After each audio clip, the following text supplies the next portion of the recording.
Welcome everybody, I'm J. Hart Ellis, and today I'm going to be talking about Tales of Tribute in the Elder Scrolls Online. It's an in-game deck building card game. I've really enjoyed it.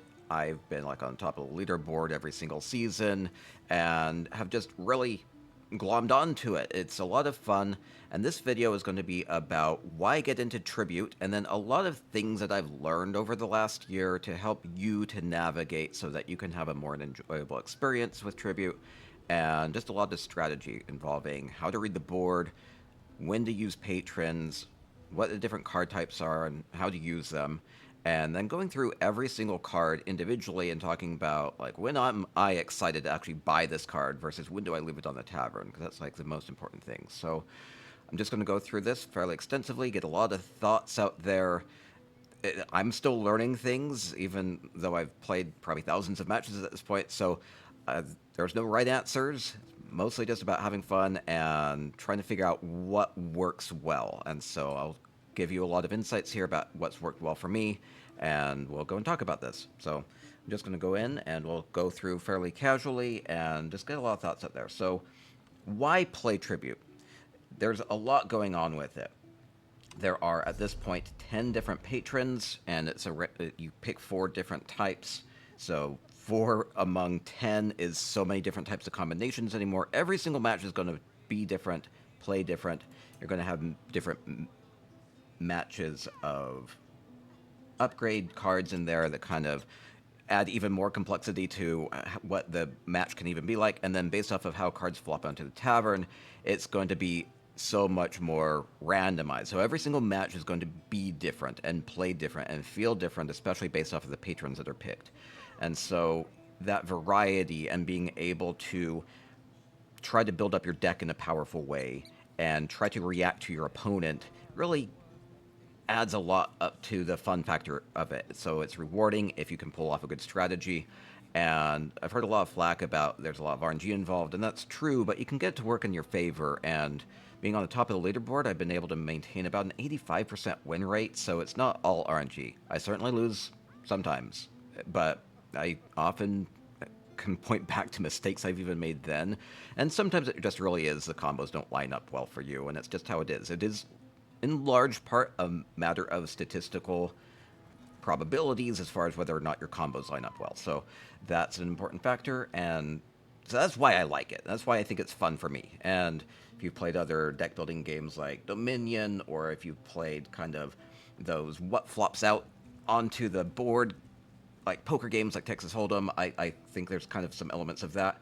There's kind of like the RNG elements like Hearthstone, and just kind of, it's like there's all these different things that I've loved over the years, and Tribute really kind of meshes that all together in such a fun way for me. So that's why I really have glommed onto this, why I've been really pretty successful with this. I think I've hit Rubedite every single season, which is top 2%. Or I've hit Elite every single season, which is top 2%, and then also Rubedite every single season, which is just a matter of progressing through the rewards. So one of the main things I would like to get through with this video is how to help you to get Rubedite successfully. It's going to be a matter of being able to beat a small number of matches against real opponents so that you can get through that.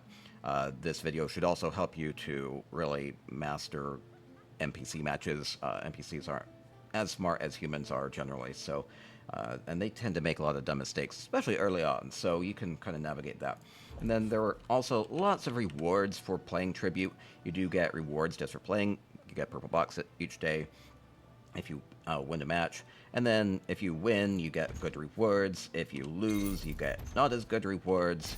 And there are, oh, it's actually really nice. It's one of the new Captain Colleen scraps. These are pretty rare. It's about maybe 5% drop rate than these. So there are house guests to unlock. There are dies. There are titles. There are furnishings.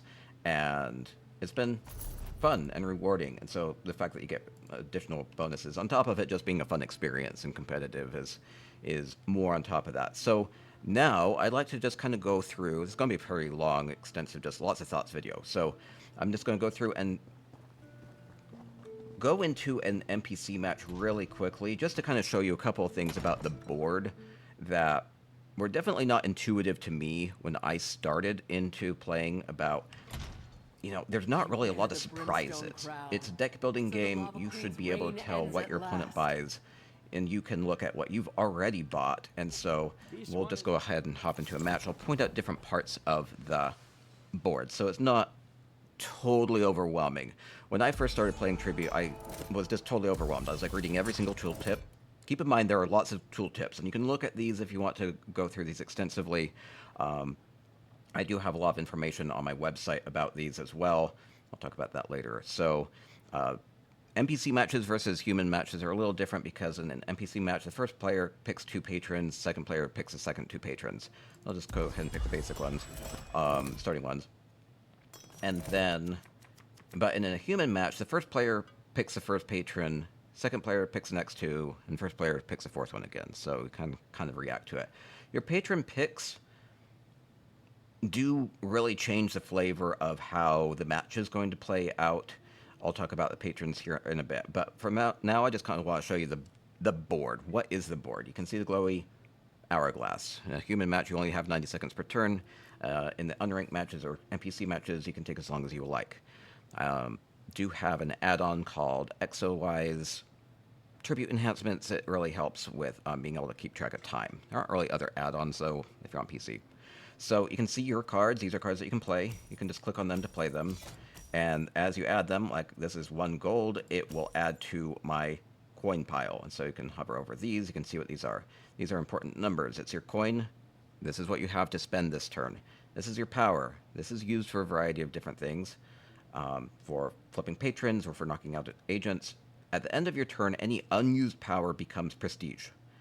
So whoever hits 40 first tends to win, but then it kind of can become a matter of leapfrogging. You do have an opportunity to get there. We'll talk about victory conditions as well. So, and then here's the tavern. This is very important. These are all the different types of cards that you can buy. You want to look at the top number there. So this is 2 at the very top in gold. And you can buy anything that is less than what you have. And then that will deduct from what you have. And so you can buy more things. So I could buy this, and then I can not buy anything else there. So you kind of want to plan around, keeping in mind that every single time that you buy anything, some new card is going to flop out from this tavern draw. So here's like the first thing is that you can click on this and learn more about cards. You can also go into your collections and learn more about these even outside of a match. And so you can go and look at all the tooltips on these, or just get a sense of what is out there. Maybe you want to kind of poke at what your opponent's upgrade cards are as well. I never bothered to do that though. And then you can also see exactly what cards you're going to have next turn, because there really are no surprises. The starting cards are always the same. It's going to be 10 cards. There's going to be 6 gold cards, as well as 4 of these starting suited cards. There's going to be 1 for each of the patrons. And so there's going to be the red card, the yellow card, purple card, and blue card. But it's going to be different based off of what patrons are in the mix for that particular match. All 10 of these cards are your tools at the beginning to get better cards. These are also very bad cards on their own. You mostly want to upgrade these away or get rid of them from your deck, or otherwise just get better cards to improve your deck. So the main thing here that you want is to build up your deck so that you're getting more coin per turn, so that you're getting more power per turn, and so that you are getting to 40 faster than your opponent can. And so that's the main strategy here. So you can also click on your opponent's draw and hand pile, or their cooldown pile. You can click right here if there are cards, and then there are also active agent piles if those are relevant. So you can click on pretty well anything. Keep in mind that nothing's supposed to really be hidden here. Can get really complicated at the end of matches when there's just like a lot of moving parts, a lot of agents out, a lot of effects going on and combos going on. So these are your opponent's 10 cards. Again, these are, you don't know what order they are in, and you don't know which 5 they currently have in their hand, but you know it's 5 of these. And so you can play around that. It's often a good idea to click on what your drawn hand is going to be to see what your next turn is going to look like, or you might want to look at your opponent's drawn hand to see what their next turn might look like, so you can plan around, oh, they'll be able to afford this thing, well, I better get rid of it. I better buy it myself, or knock it out with other discard mechanics. So that's kind of the board, and then there are the different patron interactions. You can see which ones are favoring. Right now they're all starting in a neutral position. And here's Treasury. This is very important at the very beginning. You can upgrade a card to a writ of coin, which then gives 2 coin instead of 1 coin. So eventually you can really get more and more and more coin per turn. And so here's one little tip from the get-go, is that Pelin and Red Eagle do have these power cards. They really slow down your economy. Early on, you want to be able to afford more kind of mid-tier cards. The ones that cost 6 or 7 or 8 coin are some of the really good cards in the game that are going to be just really high impact, have good combo potential, and just allow you to progress toward victory. So, you know, some of these are really low impact. They might dilute your deck more. You really want to have a lot of more high value cards. So that's kind of the basics of that. You play your turn. You go relatively quickly. You kind of want to be mindful of your opponent. And then you can end your turn. And that's just kind of the basics of what to look at the board. There shouldn't be too much that's overwhelming. The most important thing here is just that you can look at every single one of the different draw piles. If you didn't look at what your opponent was doing, you can go and click and see if they added any cards to the cooldown. So it's very open. So that's really important to kind of keep track of. Okay, so now I wanted to talk a little bit about the different card types. So there are the action cards, which are just kind of your basic cards that you play each turn. You just kind of play them, and they go to your cooldown and your played cards pile here, and then you continue along. There are agents as well. Agents are a little different. They don't just go to your played cards pile. They go out onto the board, and then they stick around. They do have health.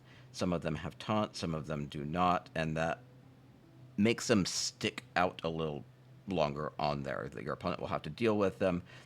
I love agents. I think that they really are very versatile and create headaches for your opponent, and that's fantastic.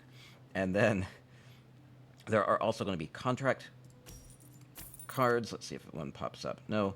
Well, I'll just go ahead and look at all the cards individually now, and we'll talk about those. You can always hit U if you're on PC as default and look at the different patrons here. So just an example of a contract card is going to be this contract action card.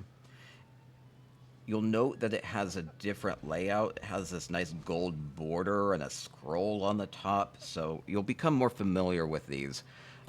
Keep in mind that these do not add to your deck. Anything else will be added to your deck, and so instead of having 10 cards, if you buy, say, this card, then you suddenly have 11 cards in your deck.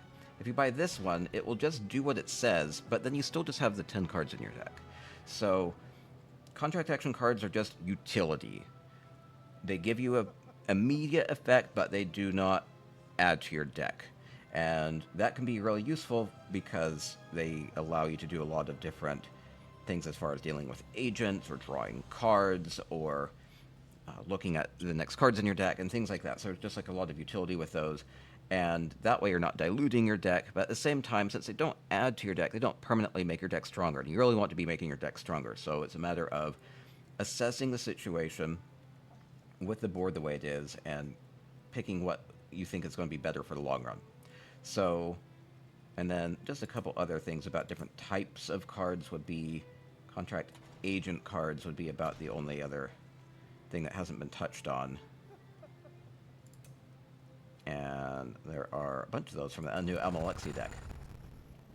So contract agent cards are similar to normal agent cards, so they stick out onto the tavern. This is just a normal agent card. Once it is knocked out, it will go back into your cooldown. This, once it's knocked out, is then removed from the game permanently. So you want to...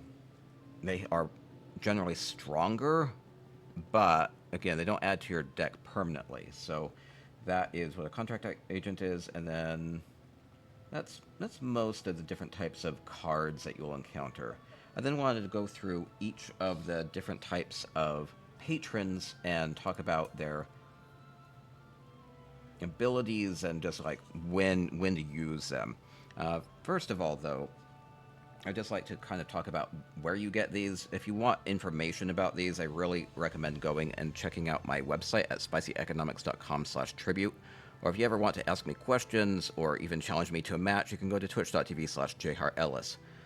You may even see my alter ego, J Heartless, there. So a lot of good information there, including basically everything here, as well as a lot of visuals about how do you get Druid King deck, how do you get the Orgnum deck with the various founders and all the achievements with that. How do you get all the card upgrades? I don't want to talk about card upgrades right now. It'd be a lot of information. For the most part, any card upgrades that you get are also benefiting your opponent because the decks are just mixed together, so don't worry about that too much. And then maybe it does this as well. This was Black Razor art for my birthday, which is absolutely amazing. This is how much I love Tribute, as I have a card deck made after me.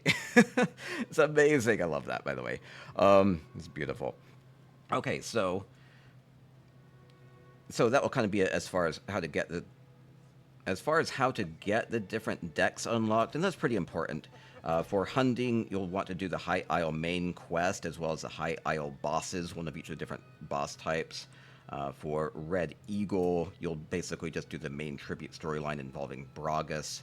For Orgnum, you have to basically get Red Eagle, and then also do all the founder matches. And then for Rajhin, you'll want to do all the High Isle side quests, all the main side quests, as well as a final piece quest. And that one's kind of like a little tricky one, though, because you have to go and do a random delve quest until you get this Death Valor Keep quest for a final piece. So you can just share those, or just keep doing the delve one until you get it. And then for Druid King, that's from doing like the Galen main story, as well as petting all the animals in the zone, as well as doing all the Galen world boss types. And then for Almalexia, it's going to be about doing the Necrom bosses, as well as the Laro's Headache quest, which is from Retainer Balver, just outside of Necrom. So any one of the decks is not like crazy difficult to get. Some of them might be kind of a little longer because you have to do the main storylines for them, but you just kind of get those along the way if you have them anyway. So if you have those chapters, so and DLCs, so you unlock those along the way. Otherwise, it's about doing the bosses. The boss drop rates are pretty high on those, so that's kind of how to get those. And then as far as going through each patron, let's go through these in the order that they show up. So let's start by talking about what's the different flavor for these decks, and then what are the patron interactions like? When should you use the patron and make it favor you versus not? So maybe before I go into that, I should talk about victory conditions. How do you win in Tribute, right? Well, you have to get 40 prestige. You don't have to, but that's the main way of getting it. And then once you get to 40, your opponent has a chance to tie or pass you, and if they're unsuccessful with that, you then win. But if they do, then you have a chance to then also surpass them. Now, there are a couple marginal things, like with Rajhin, you can actually, if your opponent gets to 40 and you then break their prestige back under 40, they don't win. It buys you a turn. So that can be like you always have to be a little careful about getting to 40 if your opponent has Rajhin and can knock you under 40, because it might not stick. So don't put all your eggs in one basket with that and then hope, and it can work though. So the other thing that can happen is that leapfrog effect, where like you get to 40 and then your opponent gets to 45 and then you get to 60 and then your opponent gets to 75. If you then get to 80 or more, as soon as you end your turn with 80 or more, you win automatically. So that just puts an end to the leapfrog. So the matches actually end eventually. So that doesn't happen very often, though. So don't really count on that. Mostly it's a matter of who gets to 40 first and can stick with it. And then the other thing that can happen is if all 4 of the patrons favor you. And I call that patron victory. And it doesn't happen all that often. I mostly just don't even think about it until it becomes an issue. I rarely try to win by patron victory, and generally whoever is going to win by patron victory is just going to win by getting to 40 first anyway. It's just you are generally in a better position to flip more patrons if you are already ahead. So your economy's stronger, you can do more per turn, and so sometimes you can sneak out a win by flipping all the patrons, even though you're way behind in prestige. It doesn't happen too often, though, but it does happen, and mostly happens if particular cards come out regarding extra patron interactions. There are only a couple of them that do that, though, so that can really make a big difference, because it's only really 4 patron interactions to get to victory, and so even one additional patron interaction can be quite a lot. Maybe get like 3 interactions in a turn with certain card combos, and then it's game over at that point. But for the most part, my general recommendation is don't worry about patron victory. It's something that you kind of get into a bad habit of with the NPC matches, because they are very susceptible to losing to patron victory.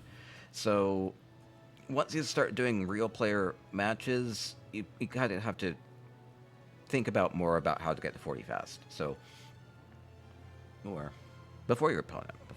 So now, going through and talking about every single patron. So Pelin is about power.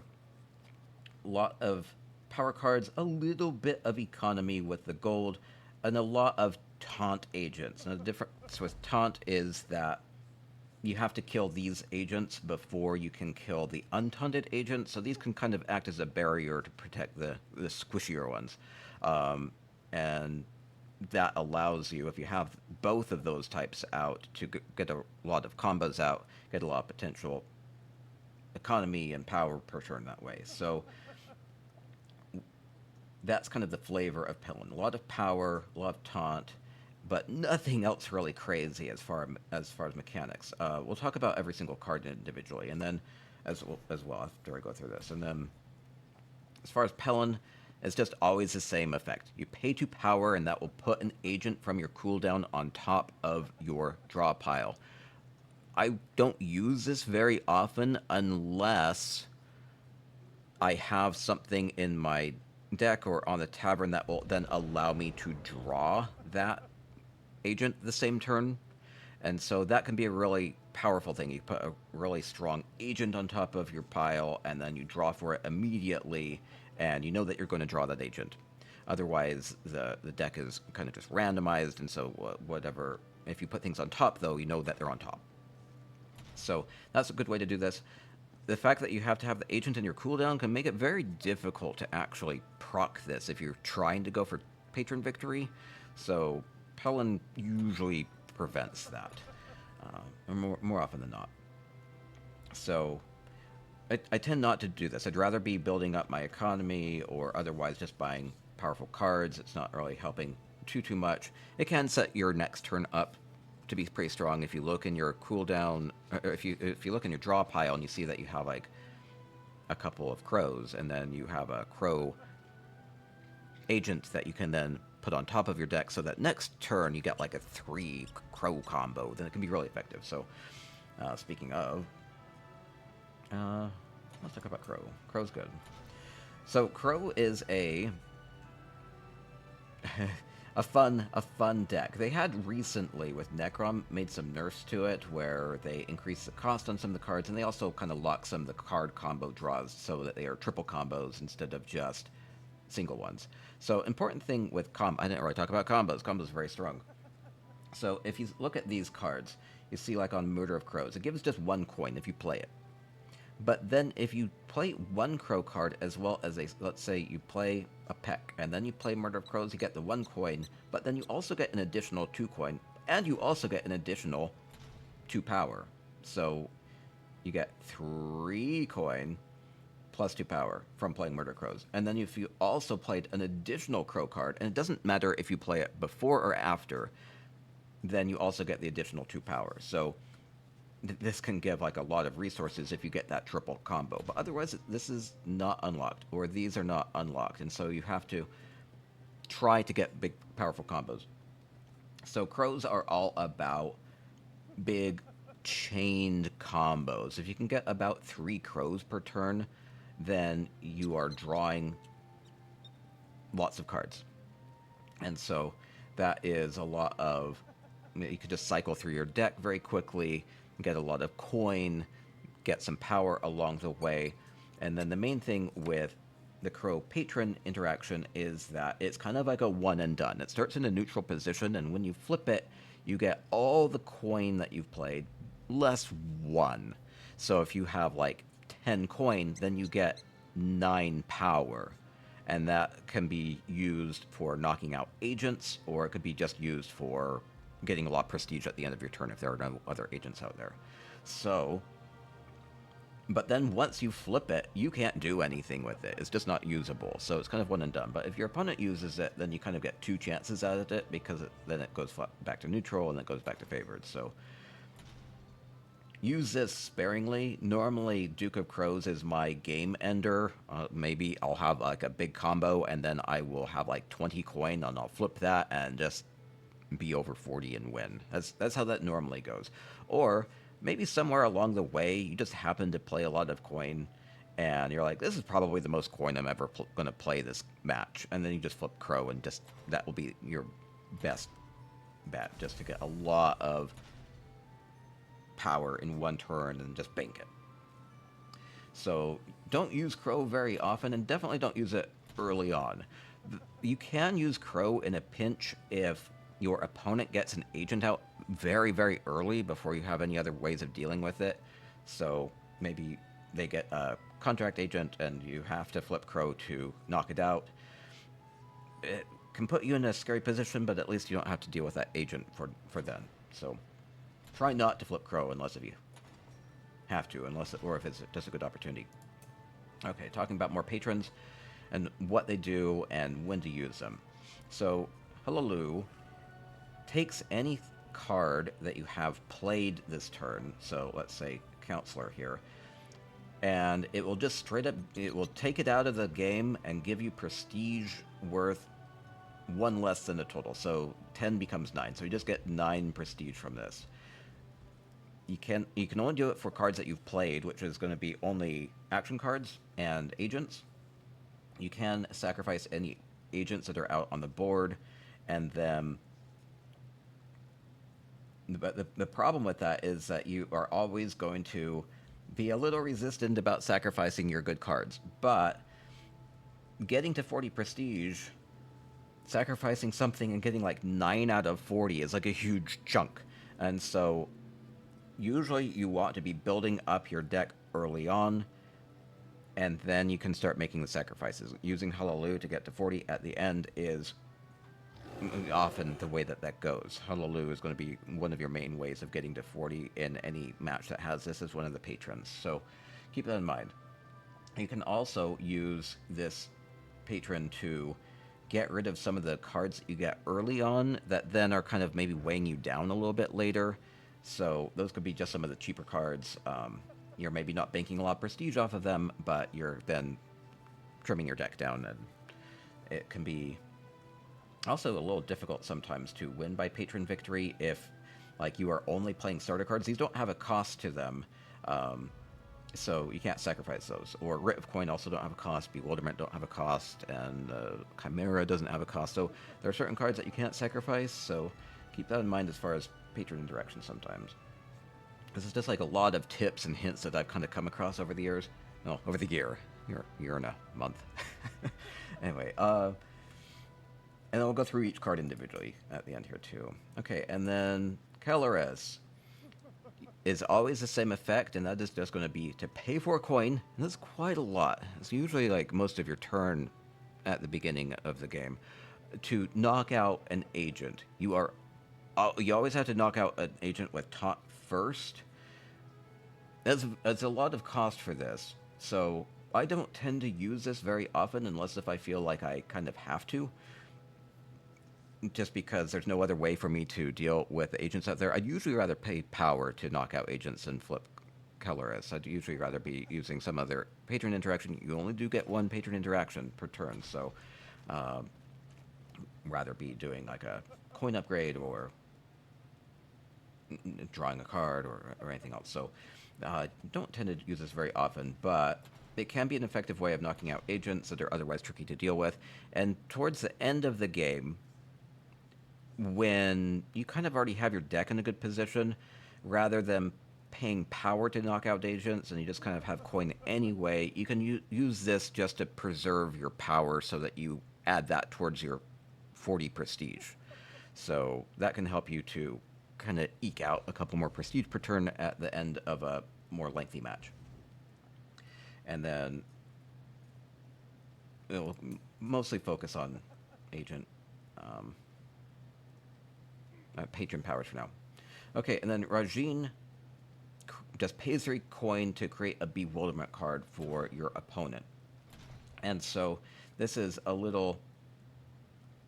it really messes with your opponent. It does tend to draw the matches out. My main consideration with Rajhin is, do you pay the 3 coin to create a bewilderment, or do you pay 2 coin to do a coin upgrade for yourself? Do you want to make your opponent's deck worse, or do you want to make your own deck better? And a lot of the time that's just going to be a matter of kind of how far along into the match it is. Usually early on I prefer to improve my own deck so I can be affording the 6 and 7 cost cards that are usually much better, and once I'm a little bit better situated, then I might start throwing a couple bewilderments at my opponent. So that's kind of the main important thing with that. Let's see. Red Eagle is just always the same effect, which is to pay 2 power to draw a card. This is very powerful in as much as drawing a card, drawing into a combo, that can just be a really high impact. This is not really great at the beginning of matches, just because you would much rather be permanently improving your deck. However, if you just happen to be able to draw like 1 extra coin to be able to afford something from the tavern, then that can be really helpful. Or lots of times this is going to be really comboed with other effects that like allow you to put things on top of your deck, and then you know exactly what you're going to draw, and hopefully that will be a big high impact. So early on you're not going to be using this that much. Late game you might just be using this about every single turn just to trigger more combos. And then Orgnum is a more complicated power anymore.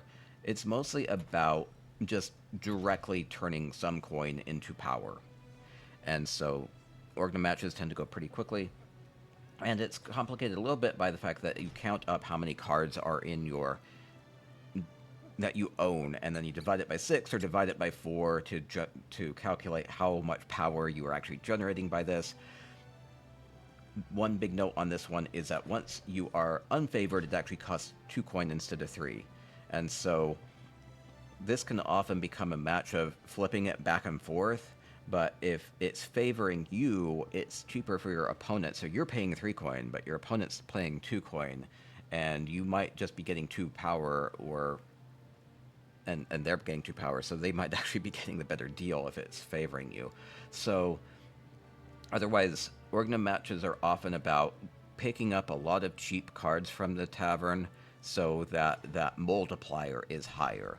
And then that Moar boarding party card is not a really great card. It really slows down your economy.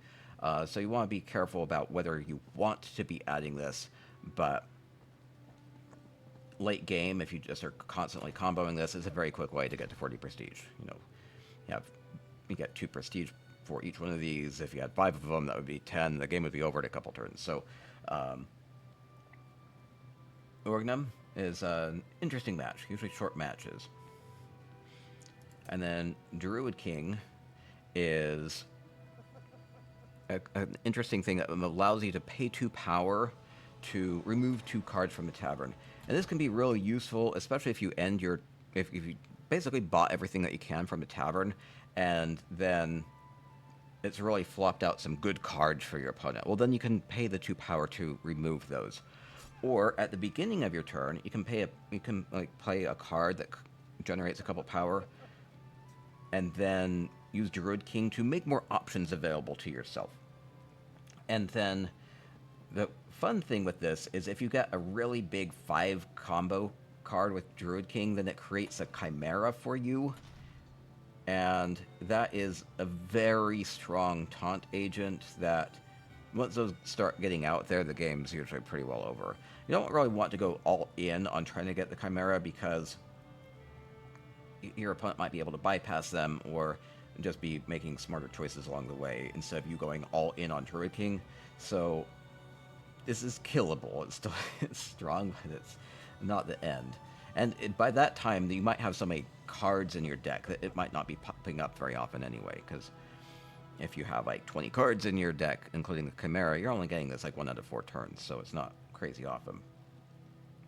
So, but that gets down to a 4 combo if you is favoring you, and it's just passive. So as long as the Druid King is favoring you, that passive can trigger every single turn if you have a lot of Druid King cards. So you don't have to worry about that. And then Hunding's a tricky one because it starts in a neutral position, but then once it's activated, it only flips back and forth between the giving you 1 extra coin per turn or giving your opponent 1 extra coin per turn. So Hunding will give 1 coin per turn to somebody once it's flipped. It does give the coin immediately when it's flipped, so if you have 2 power, you can turn that 2 power into 1 coin by flipping it, and then it will also give you an extra coin next turn if you retain Hunding's favor. So Hunding, as far as patron victory, can be an interesting thing because it doesn't have to flip through a neutral state. So keep in mind that if all the patrons are favoring your opponent, except for Hunding, they are really only 1 patron interaction away from winning. So that can be a little tricky thing because of the way that the toggle is on it. So, and then Almalexia, the new deck, is and it's different states based off of whether it's favored or neutral or unfavored. So it's either pay a coin or discard a card, or pay a coin and discard a card. The cool thing about Almalexia is oftentimes you can do Almalexia when you can't do any other patron interactions. Maybe you bought a card from a tavern and you only are left with 1 coin, then you can still usually, flip Almalexia, whether it's through discarding it or through paying a coin. You just want to, if it's a neutral, you don't want to play a coin card before, you have nothing to discard. You have to actually discard a card.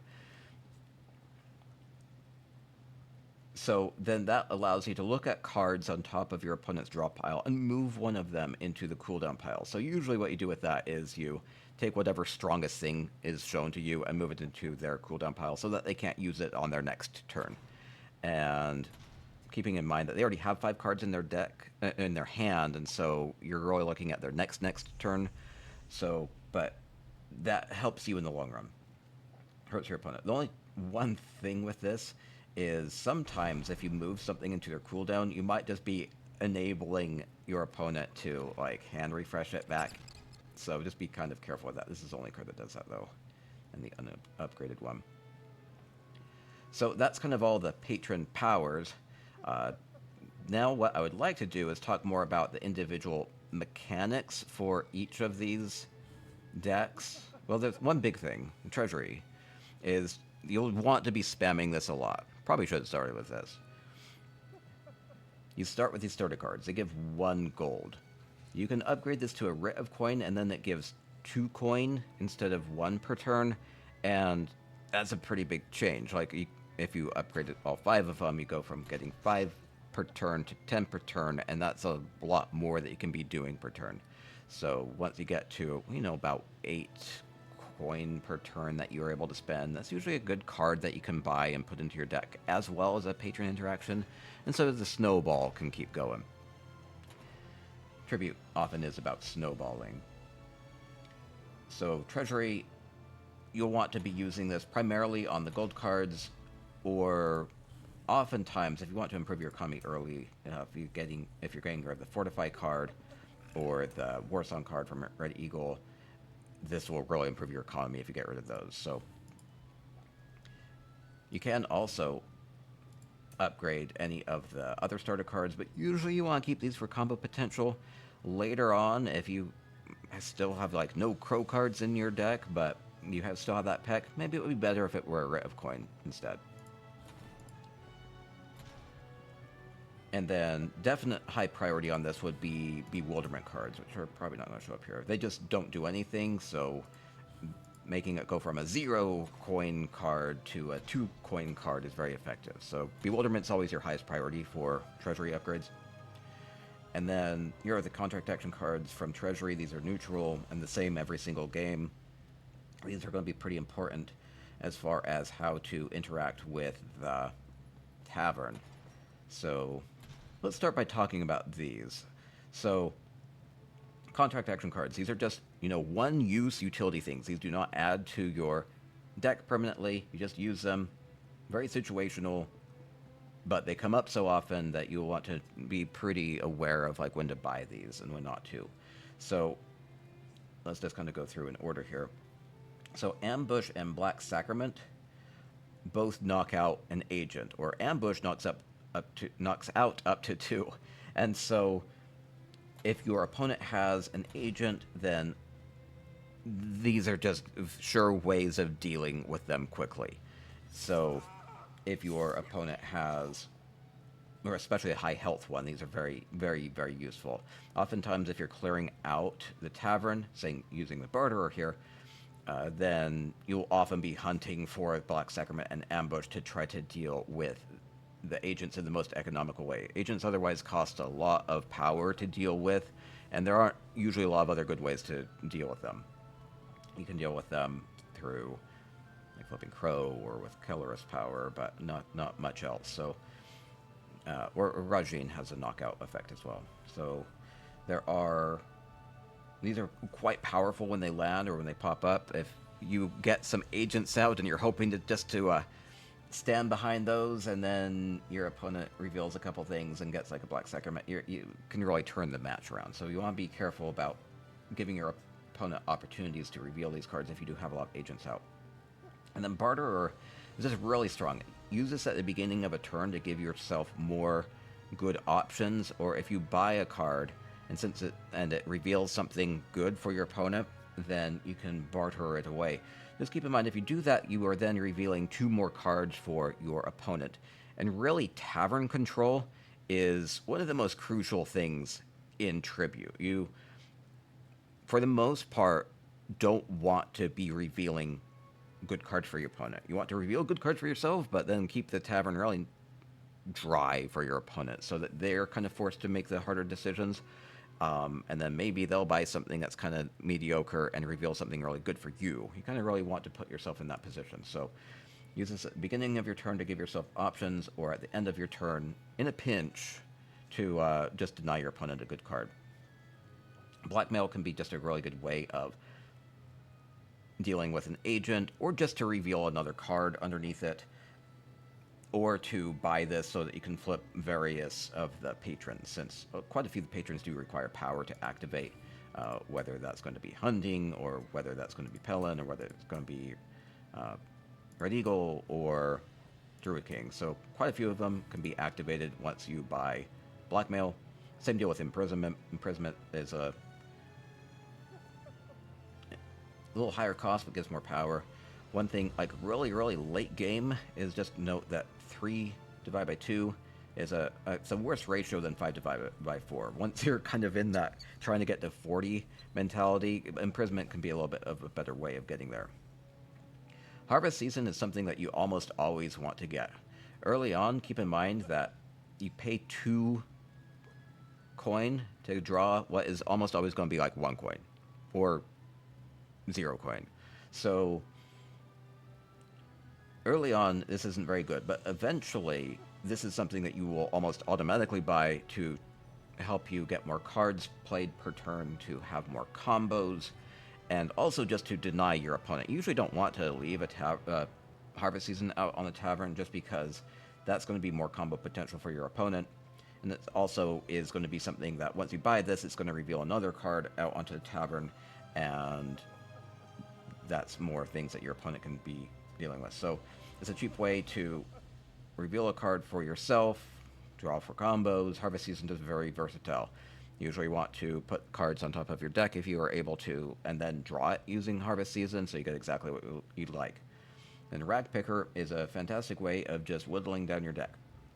So you can get rid of any of the starter cards or a Bewilderment card with Rag Picker, and that can be really effective for just ensuring that your combos line up more effectively. Just tighten everything up, and get rid of the weak cards from your deck so that your stronger cards can really shine. And then Tithe, at 3, ends up feeling pretty expensive early on.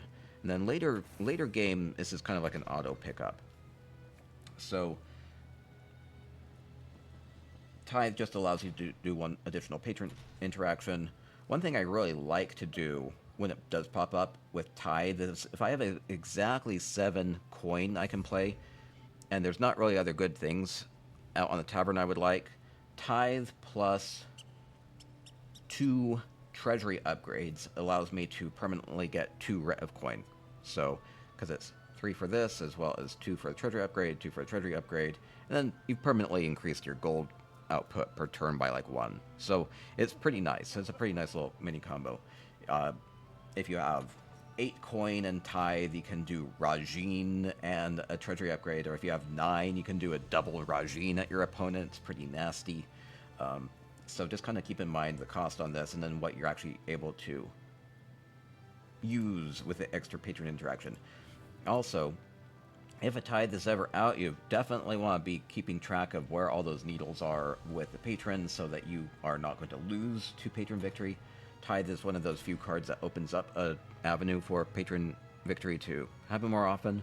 And so think about whether you can use that for that, or maybe it's just something that's not going to help you too much. It's definitely an easy pickup early in the late game. I wanted to talk a bit about that. I remember when Tribute first came out, there were a lot of like rankings about which cards are A tier versus F tier, and I feel like it's not really how things are.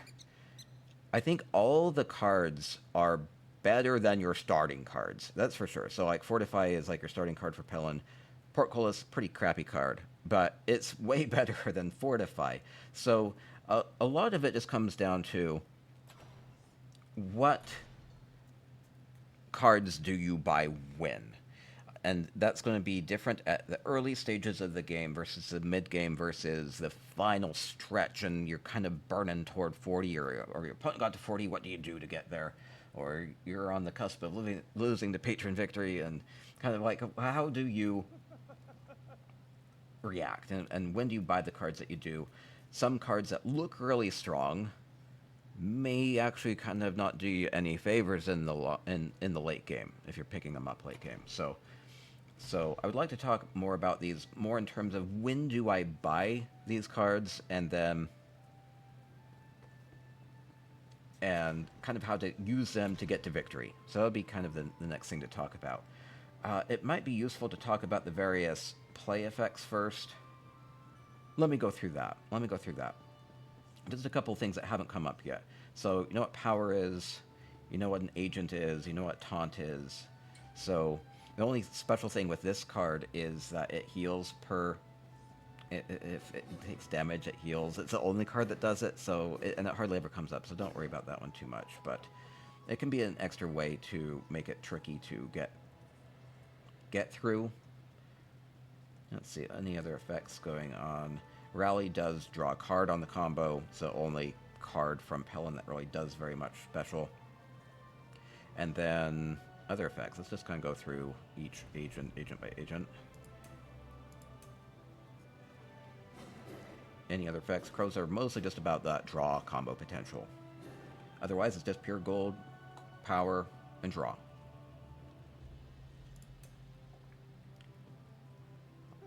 I'll go through individual cards here as well at the end. And then additional effects are the acquire cards. Again, there's a lot more information on this over on my website. Special thing about Hlaalu is the ability to acquire cards. And so if you see this, it says it will acquire anything up to 9, so you can tell based off of the icon that it's anything up to 9. So this could acquire this card because it only costs 8, but it couldn't acquire another one of these. So it can't acquire this because it's 10 versus 9. So this can acquire most any card on the tavern. This can only acquire something up to 7, and this only up to 6, this only up to 5, and so, but, you know, being able to get something for free for worth up to 6 is a pretty high impact. And maybe there won't be something worth 6 out there, or even worth 5 or 4, but maybe you get a nice kind of extra contract action card. So it's very helpful. Currency exchange is the only other card that has like a patron interaction. This replace effect is quite important. It's kind of like that barterer where you just replace a card from the tavern. Open up more options for yourself or deny your opponent good cards. So just very quickly touching on various effects before I talk about all the cards individually, which is going to be extensive, but that's good. Hunting is all about choices where you can either, it will prompt up a thing that will say, do you want to gain 6 power or do you want to acquire a card? And so you choose. Are you working on building up your deck, or are you working on just banking power, or using it, or do you need it now? And that's going to be choices for most of these. Hunting also has a lot of these draw refresh mechanics, where those will take cards from your cooldown and put them back on top of your deck. So you want to pick strong cards that you can then replay before you cycle through your entire deck, so that you can be using those more often, or lining up combos, and that's a really fantastic way of just constantly getting a lot of bang for your more powerful cards. Conquest does also have that acquire card, kind of like the Hlaalu thing. And then that's mostly it. You choose. Warrior Wave does choose coin or power. And then it's kind of going through these. As far as mechanics, Red Eagle is almost all about removing cards from your deck. So Red Eagle is about trying to remove those 10 starting cards from your deck and hopefully replacing them with stronger cards. The key with this is that you can just whittle your deck down to nothing. Like, well, you can get rid of every single card that you own, but then you don't have anything. So you want to be careful not to overdo it, and you do want to be picking up other strong cards along the way. The only action card from Red Eagle is this Midnight Raid, which is a pretty good card. Early on, it does kind of mess with your economy, but it will then allow you to, if you play it, then you can use Red Eagle to draw an extra card. And then all the other cards are about removing card from the tavern or removing card from your deck. And there are these agent cards that can stick around, and you can destroy a card every single turn if you keep those out. And so that can be a really effective way of just getting rid of those starting cards, just getting down to cards that are just always going to be constantly comboing. Get really powerful combos, play your whole deck every single turn. And it's a process. Oftentimes with Red Eagle, it might feel like your opponent is getting ahead because they're buying strong cards while you're just removing weak cards from your deck. But in the long run, being able to consecutively hit combos, it has a really high impact. You just don't want to kind of overdo it. And you do want to be getting some coin upgrades along the way so that you can be getting more coin per turn instead of just getting like just entirely focusing on destroying cards. So that's the main effect with that.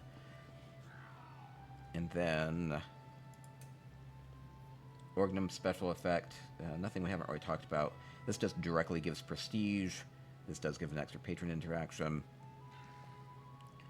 And special one is this Snakeskin Freebooter, which does generate on a combo more Malramor boarding parties. So if you're getting a lot of Orgnum cards in your deck, this will just snowball that until you're just, getting like 3 or 4 Orgnum cards that you can play per turn, and then you're just beelining toward 40 prestige at that point.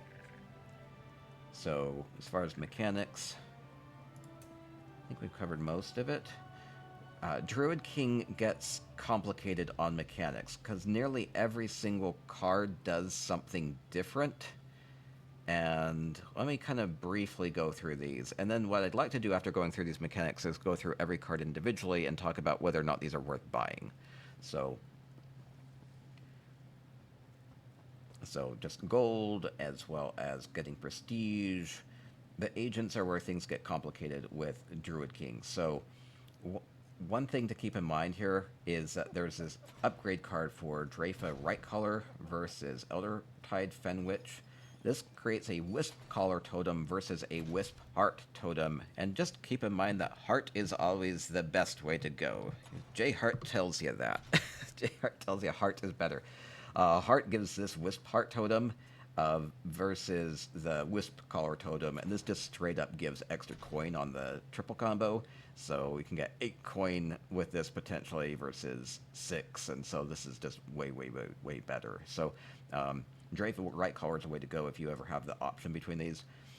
One thing we'll get into upgrades a bit more, but one thing to always keep in mind is if you ever have the option for similar cards, always go with the upgrade card for yourself. Oftentimes I see people will like have both these out and they just choose whichever one has like the prettier art style or whatever. I don't know why, but sometimes people don't pick the upgrade card, so go with the upgrade one. So Wisp Heart is better than Wisp Collar.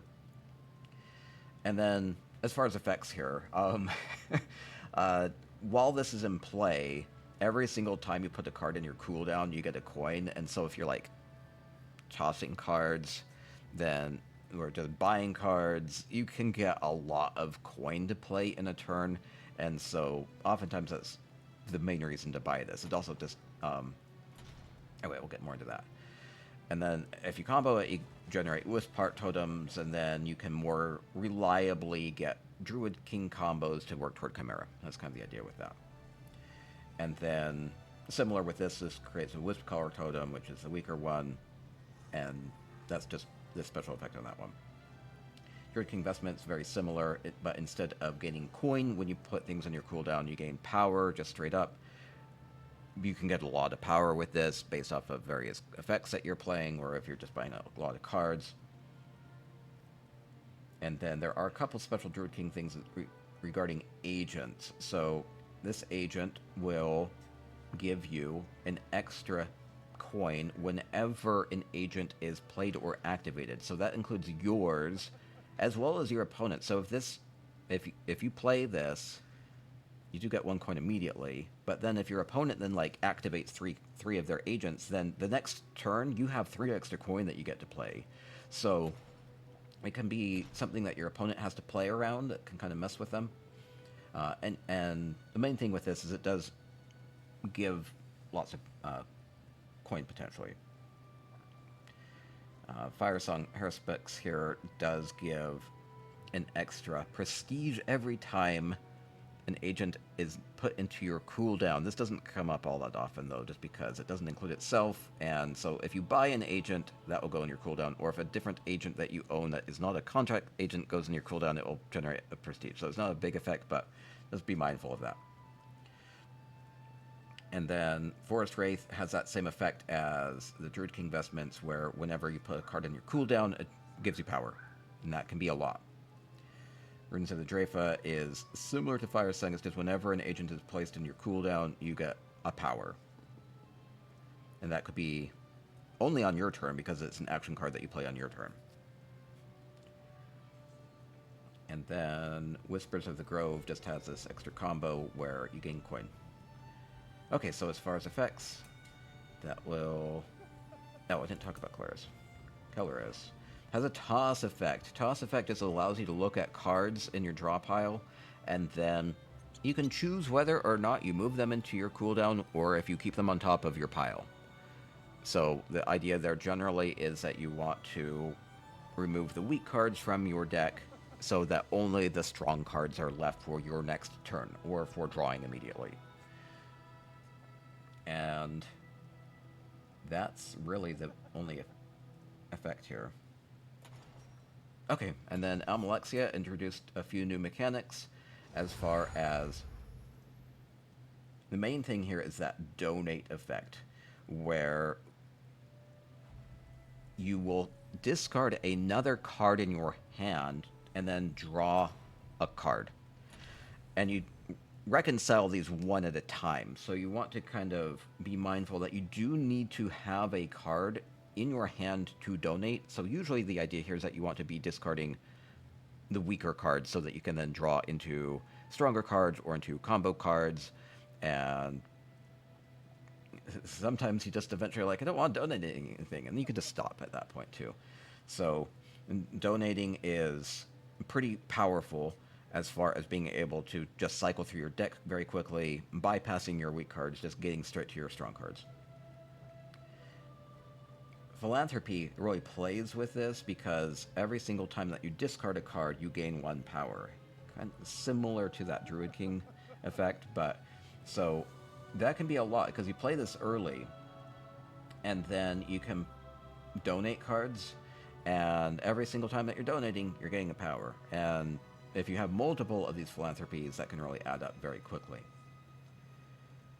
Another new mechanic with Almalexia is this Confine ability, which allows you to basically take cards from your opponent's cooldown and just shove them under the agent, and then they are released back to your opponent's cooldown once the agent is knocked out. And so you take the thought on this is that you take your opponent's stronger cards that are in their cooldown or combo potential cards and you shove them away, might deny them that for a turn or maybe until the match is over. So Confine can be very powerful, can really mess with your opponent, really denying them combo potential or just a lot of oomph from their stronger cards. And then final new mechanic is this hand refresh, which is only Mother's Mercy or its upgrade card, Sylvia's Charity, which just allows you to take a card from your cooldown and place it not on top of your pile, but directly into your hand so that you can play it. And one thing with this is you actually need to have a card in your cooldown that you would want to put into your hand, and so otherwise you whiff on it. So you could either just take something that's already there, or you could buy something from the tavern and then use this and play that immediately. And then final effect would be Agent here does give you prestige every single time you discard a card, kind of like Philanthropy gives power. So that's kind of it as far as the mechanics on all of these. That's quite a lot of mechanics, but ultimately it's really only like usually one or two things per patron. And since you're only having like 4 patrons in the total thing, you are maybe dealing with 5 or 6 unique mechanics per match. Druid King and Almalexia are a little bit more complex than some of the others. With that, I would really like to go through and talk about each card individually within the different decks, and when do I buy them versus when do I not buy them. So my thinking generally is early on in a game, I want to be improving my economy. Unless if cards out on the tavern are helping with that goal, then I'd usually rather just do a Treasury upgrade. So early on, I'm all about Treasury. I will maybe pick up something kind of cheap. Most every deck has like a 2-cost card that will just give like 2 coin. That's kind of the general flavor of this. 2 and 2, and maybe an effect. And those can be pretty good early on, so you can like early on you can get a cheap little card as well as a Treasury upgrade, and then over the next couple turns you'll be able to afford things that are worth 6 or 7 coin instead of just the 5. At the very, very beginning of the match, and this is very important, is you only get about 4 or 5 coin at the beginning, and so it's usually a scramble for whatever is less than that that's out on the tavern. Otherwise, you're just doing coin upgrades. So you can always get something worth up to 4. The only exception with that really is if Red Eagle is played. But if Red Eagle is played along with like Pelin, then you can use Red Eagle to then get that 4th coin. So first turn you can always get something worth up to 4 from the tavern. So you can play with that. And for the person that's going second, since they get a bonus coin for going second, they can always afford something worth up to 5. And oftentimes they'll be able to get something worth up to 6. So when you are picking your patrons, you may want to keep in mind that first turn versus second turn effect, where your opponent may be able to buy something worth up to 6, and you are going to be able to get something worth 4 or 5 if you're going first. If you're going second, you might be able to get something worth up to 6. I usually like to go with like Rajhin if I'm going second. It kind of draws things out. I do feel like there's a pretty strong first turn advantage, and so if I can maybe get something that's worth 6 if I'm going second, you might be thinking about agents and things like that that cost 6. So There is a little bit of a strategy as far as which patrons you're picking based off of your first or second. That may not have a critical effect, but you can kind of measure your expectations that way. So, going through every single card, lots of times the contract action treasury cards are not something that you pick up at the very first couple of turns in the tribute match. They're pretty expensive when you only have 5 coin or 4 coin, and so you maybe want to just let these sit, be working on building up your deck strength. So pick up what you can early on, and then maybe just be doing treasury upgrades, and then you can eventually get to a point where these are going to be more economical. So just because you can buy these and because they do something, kind of keeping in mind, like, the very first turn, if you play a Harvest Season, you're probably just getting a gold with it, so you're turning 2 coin into 1 coin, and that's not good. So let's just go through each card by card, and when do I buy these, when do I not buy these? I should probably go kind of like in the cheapest to more expensive order. So Portcullis is very, well, generally pretty bad. The only time I buy this, I'll talk about these in terms of when I buy these. I only really buy this if I already happen to have a lot of other Pelin cards and it's just going to be consistently hitting that combo. Otherwise, it's fairly weak, and especially early on, it's really going to be a huge drag on your economy. You really want to be able to get more coin per turn so that you can be doing more each turn as far as buying more contract action cards or more patron interactions, and so this really kind of slows you down. And then kind of up from that is Archer's Volley. It's the exact same except for it costs more and it gives one more power. It's kind of like, this is actually pretty strong. It's kind of odd because it's really weak, this is strong. It makes a big difference. When you're only going to 40, every single power makes a difference. And then the difference between Archer's Volley and Siege Weapon Volley is just like always really good. If this ever comes up, you should usually be getting it. One of those few really strong cards that can come up at the very beginning of a match. And then Legion's Arrival, kind of similar. It doesn't give power unless if it's comboed, but the fact that it's giving like 5 of something for only 3 coin cost originally is a pretty big effect if it does do the combo. Otherwise, it's basically a rid of coin, and that's not the worst early on. So as far as what I'm getting early on, if a Legion's Arrival is on the tavern when it flops out, this is usually a pretty good one. I would prioritize Siege Weapon Volley almost all the time. And then as the match progresses, these become a little less useful, and you are going to be really hoping to get the Armory. Armory is one of those just really oomphy cards that whoever gets this is usually in a strong position. It's just whomping out 5 power every single time it plays. So it doesn't do anything else special, though, and that's kind of the downside of it. So lining up combos with it, it's kind of like a dead draw. So very strong if you can get that out. And then everything else is kind of more expensive. And when things start to get more expensive, you have to think about whether you should be buying cheaper stuff. So something like Bankerized Sentries here. Oh man, it's really not a lot of economy. It can slow your opponent down since it's a taunt agent. But if your opponent has other ways of dealing with agents, like if Celarus is out, or if Rajhin cards can knock these out, then... No, I don't think I talked about that. Rajhin cards can knock out agents if you're comboing them. And they can also make... Oh, I didn't talk about that at all. And they can make your opponent discard cards at the beginning of their turn, and that can be pretty nasty. Anyway, that's like the only other way to deal with agents. Okay. So, just kind of keep in mind, as a St. Pelin, always better than Bankerized Sentries. And this ends up being a pretty more substantial effect with that extra power. That extra power might be enough to be able to trigger an extra patron interaction, for instance, or knock out an extra agent. And then Rally is one of those big intimidating cards. Whoever can get Rally first is usually in a strong position.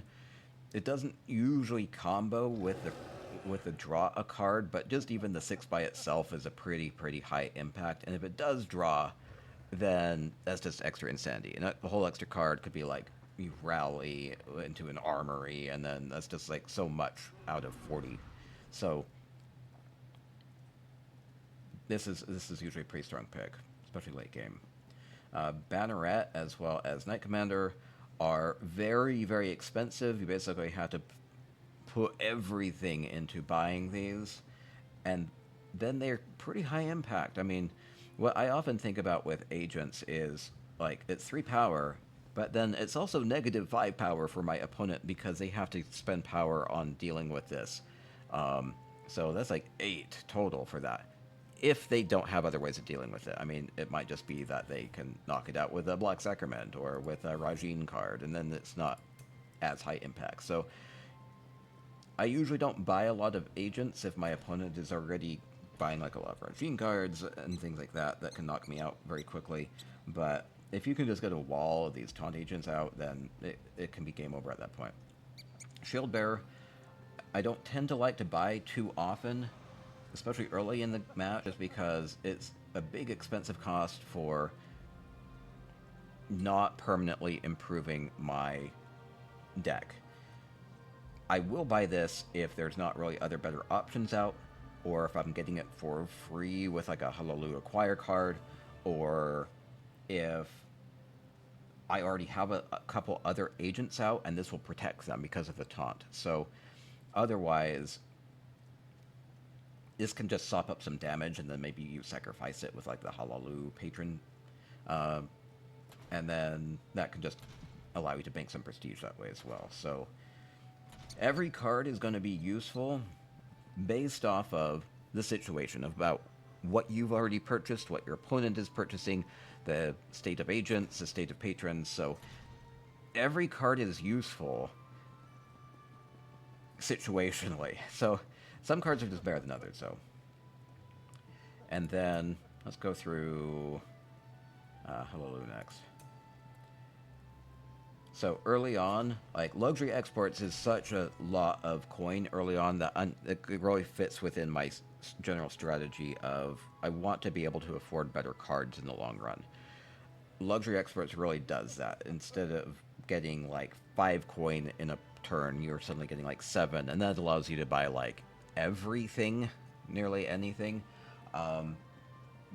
within like the first 3 or 4 hands.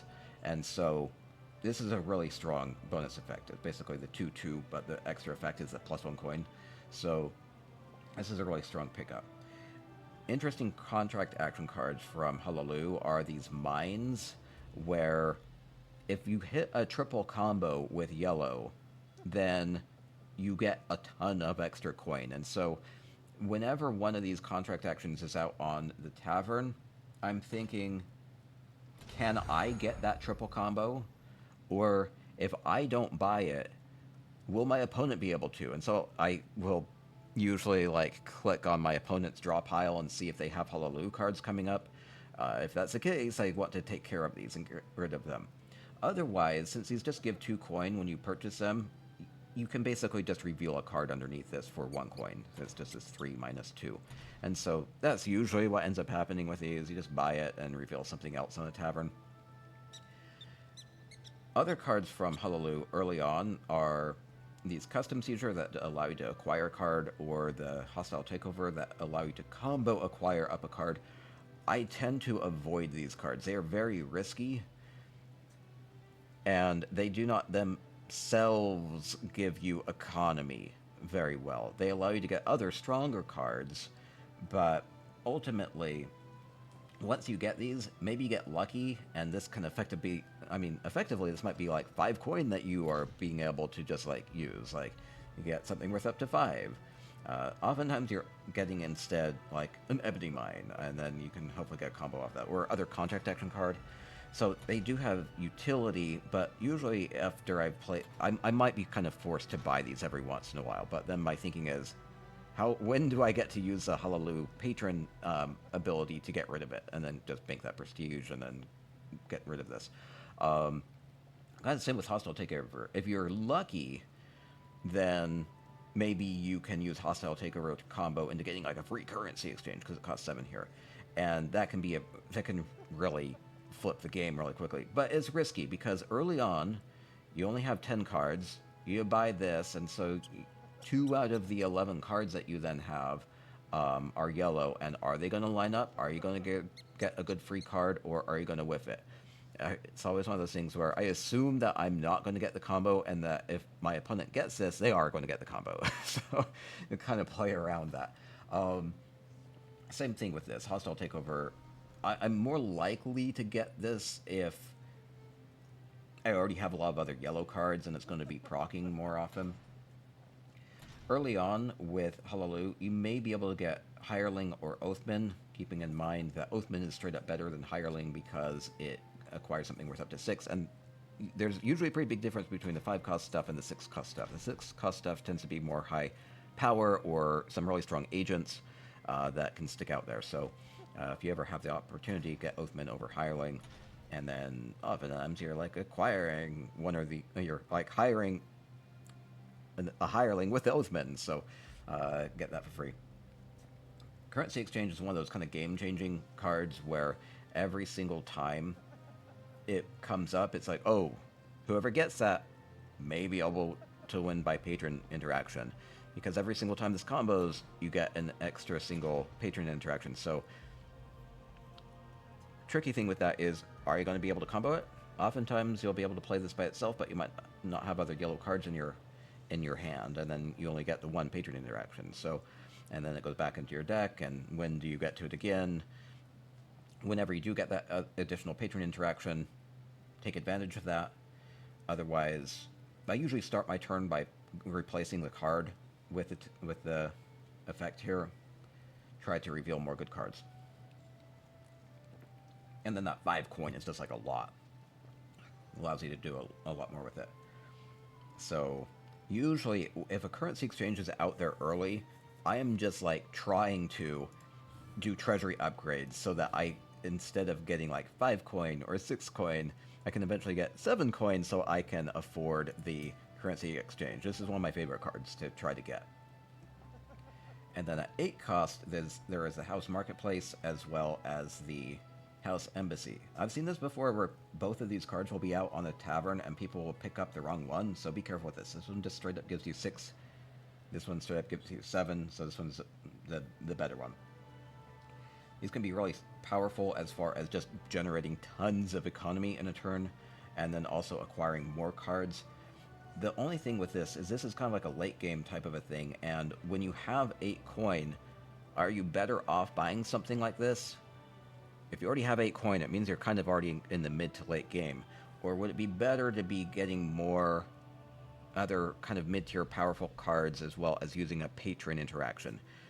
Once you do decide to buy something like the House Embassy here, though, the big thing with this is these acquisition cards that you're getting that are the more expensive ones. You usually want to try to get the most expensive thing that you can get, just because you can then sacrifice it with the Hlaalu interaction and be just banking prestige each turn.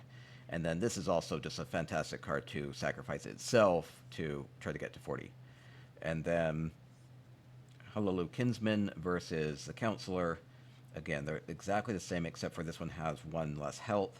So always prioritize the Counselor if you can. They only do have 2 or 1 health. It's not very much. Otherwise, they do allow you to acquire cards, but they themselves do not give you economy or power. So they are very good targets for sacrificing with Hlaalu. Otherwise, they're so expensive that, again, it's kind of like, would I rather have used 10 coin just to buy some good contract action cards? Usually I'd rather be getting contract action cards or other kind of mid-tier cards as well as patron interactions instead of these really hefty cards. So the sweet spot for most cards is in kind of like the 6 cost range. They kind of scale up, and then they kind of start to get nearly worse just because they actually start to have more effects as far as just of sacrificing them with Hlaalu. Okay, next cards. When do I buy these? Crow cards are all about combos, and so what often happens at the beginning of a match is there might be like a Toll of Silver out there, or or a scratch card. And do you buy these or not? The main thing with crows is I try to just pay attention to how many crows does my opponent already have. Because once they are able to play like 3 crows per turn, they're just going to be constantly cycling through with the draw combos. And that can really snowball very quickly because they can just be doing every single card every single turn. I also like to do that. I love to go Critical Crow, where I can play every single card every single turn. But the big thing with this anymore is it's not as easy to do as it used to be. They did nerf some Crow cards. They added extra combo constraints on them, or just straight up made them more expensive to purchase. So it's not as easy to pull that off, but if you're using like Red Eagle in conjunction with this, you can just kind of whittle your deck down until it's nothing but Crow cards, and then you can just be constantly comboing these. So big thing with that is to have like just a monster turn and then just flip the Crow Patron and then just win. So that's like the fun aim there. But early on, unless if you're getting like 3 or 4 crows in your deck, you're just going to mostly be whiffing this. Like this Toll of Silver without another crow card is just a red of coin, and that's not really crazy strong. So buy crows cautiously, especially any of them that require the triple combo.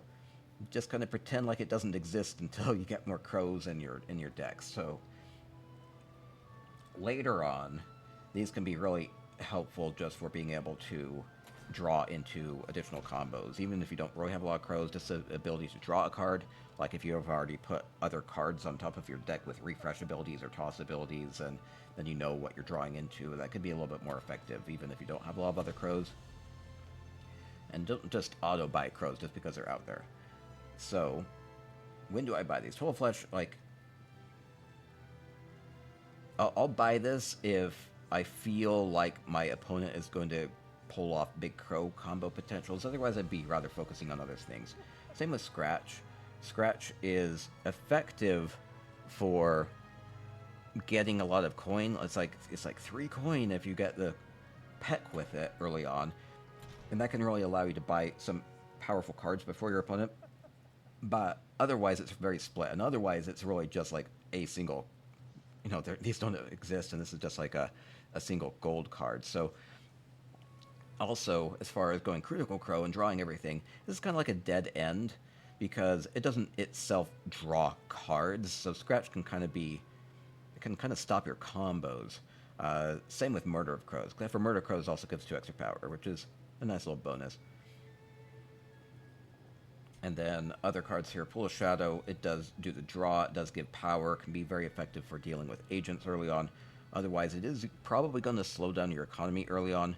If that's out there just by itself early on, I may not want to pick it versus more econ-friendly cards that might be on the tavern. And then, just kind of going in order, Law of the Sovereign Roost is a very expensive draw card at 4, but draw is a very powerful effect, so it's often worth it to get it, especially if it's doing that triple combo, which then just kind of messes with your opponent a bit by making them discard a card. Otherwise, you can use it to trigger other triple combos. If you've already played 2 crows, and then you draw, and then you play Law of the Sovereign Roost, you'll get the triple combos on everything, and then you might just suddenly draw 4 cards. So everything can proc retroactively, and so this can be very effective for that. Or you might just want to buy this to deny your opponent the ability to draw, just because that draw potential is just really, really useful. Otherwise, it's really expensive for what it is, but by the time that it comes around, you'll often be getting it.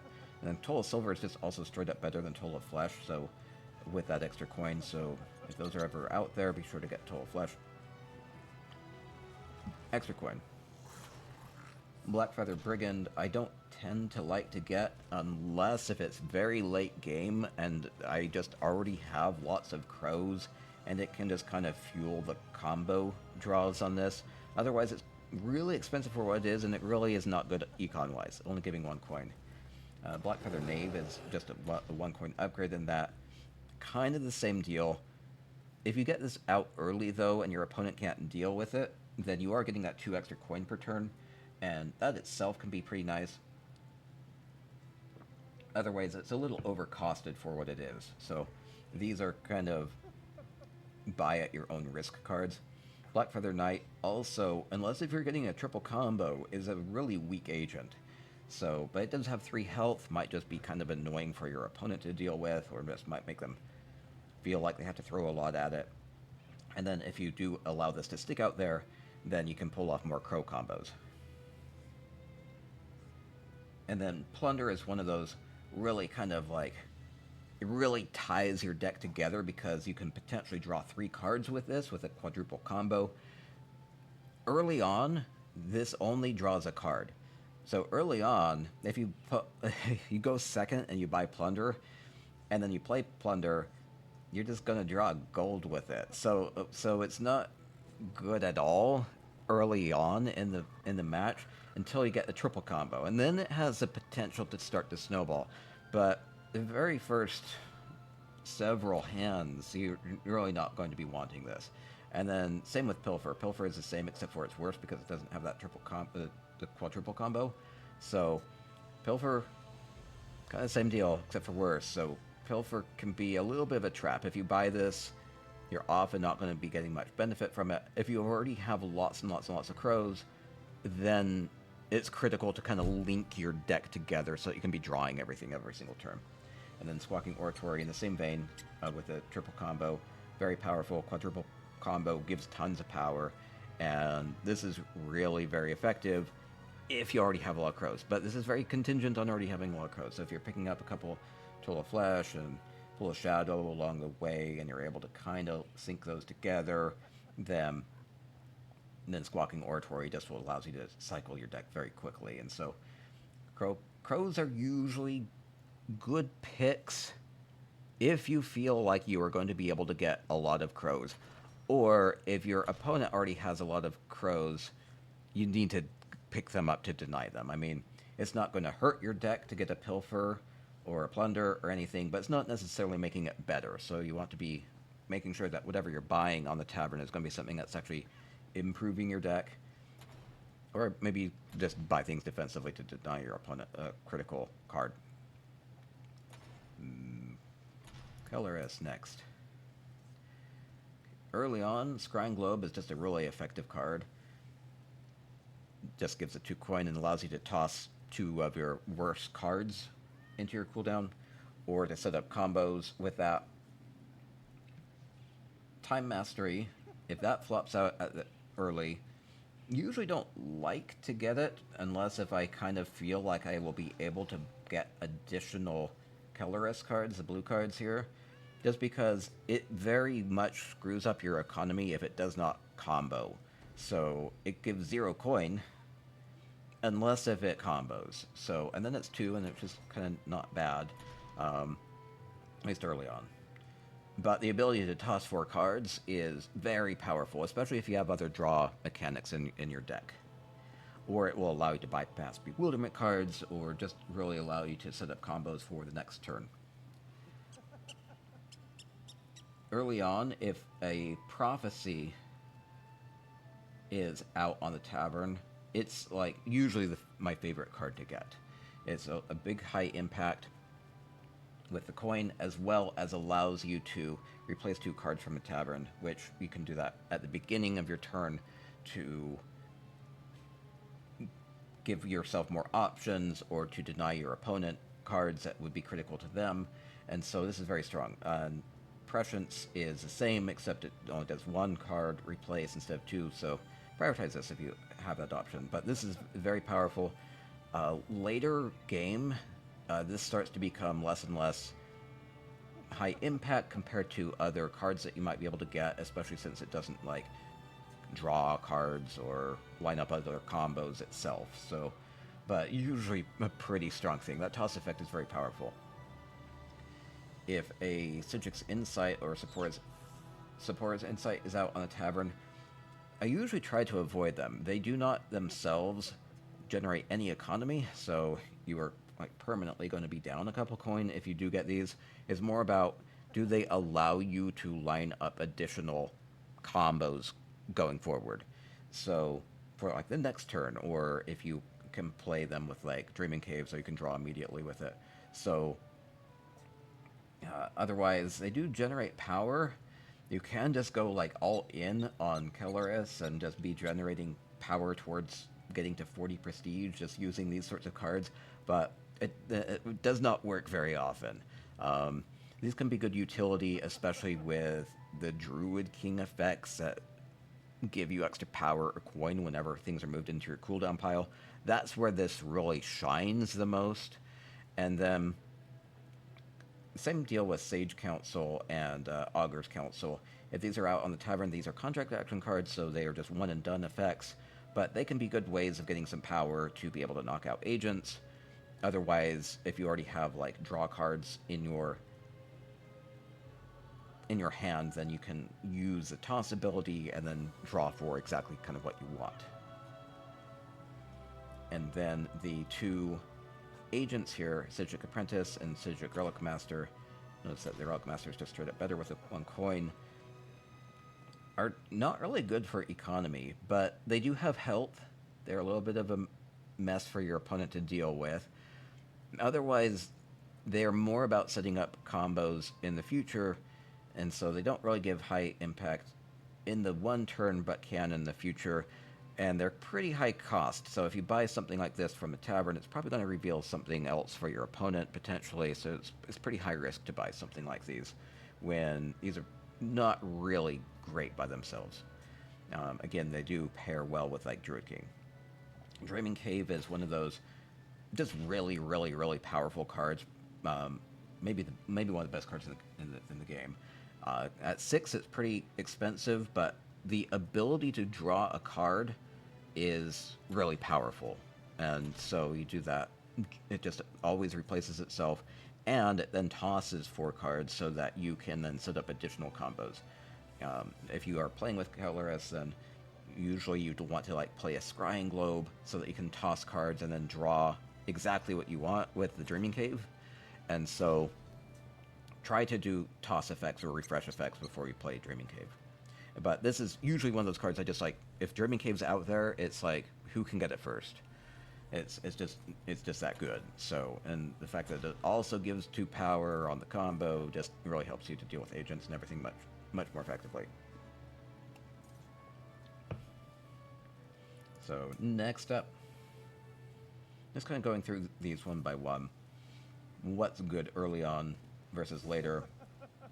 I'm usually pretty iffy about some of the more high-costed cards.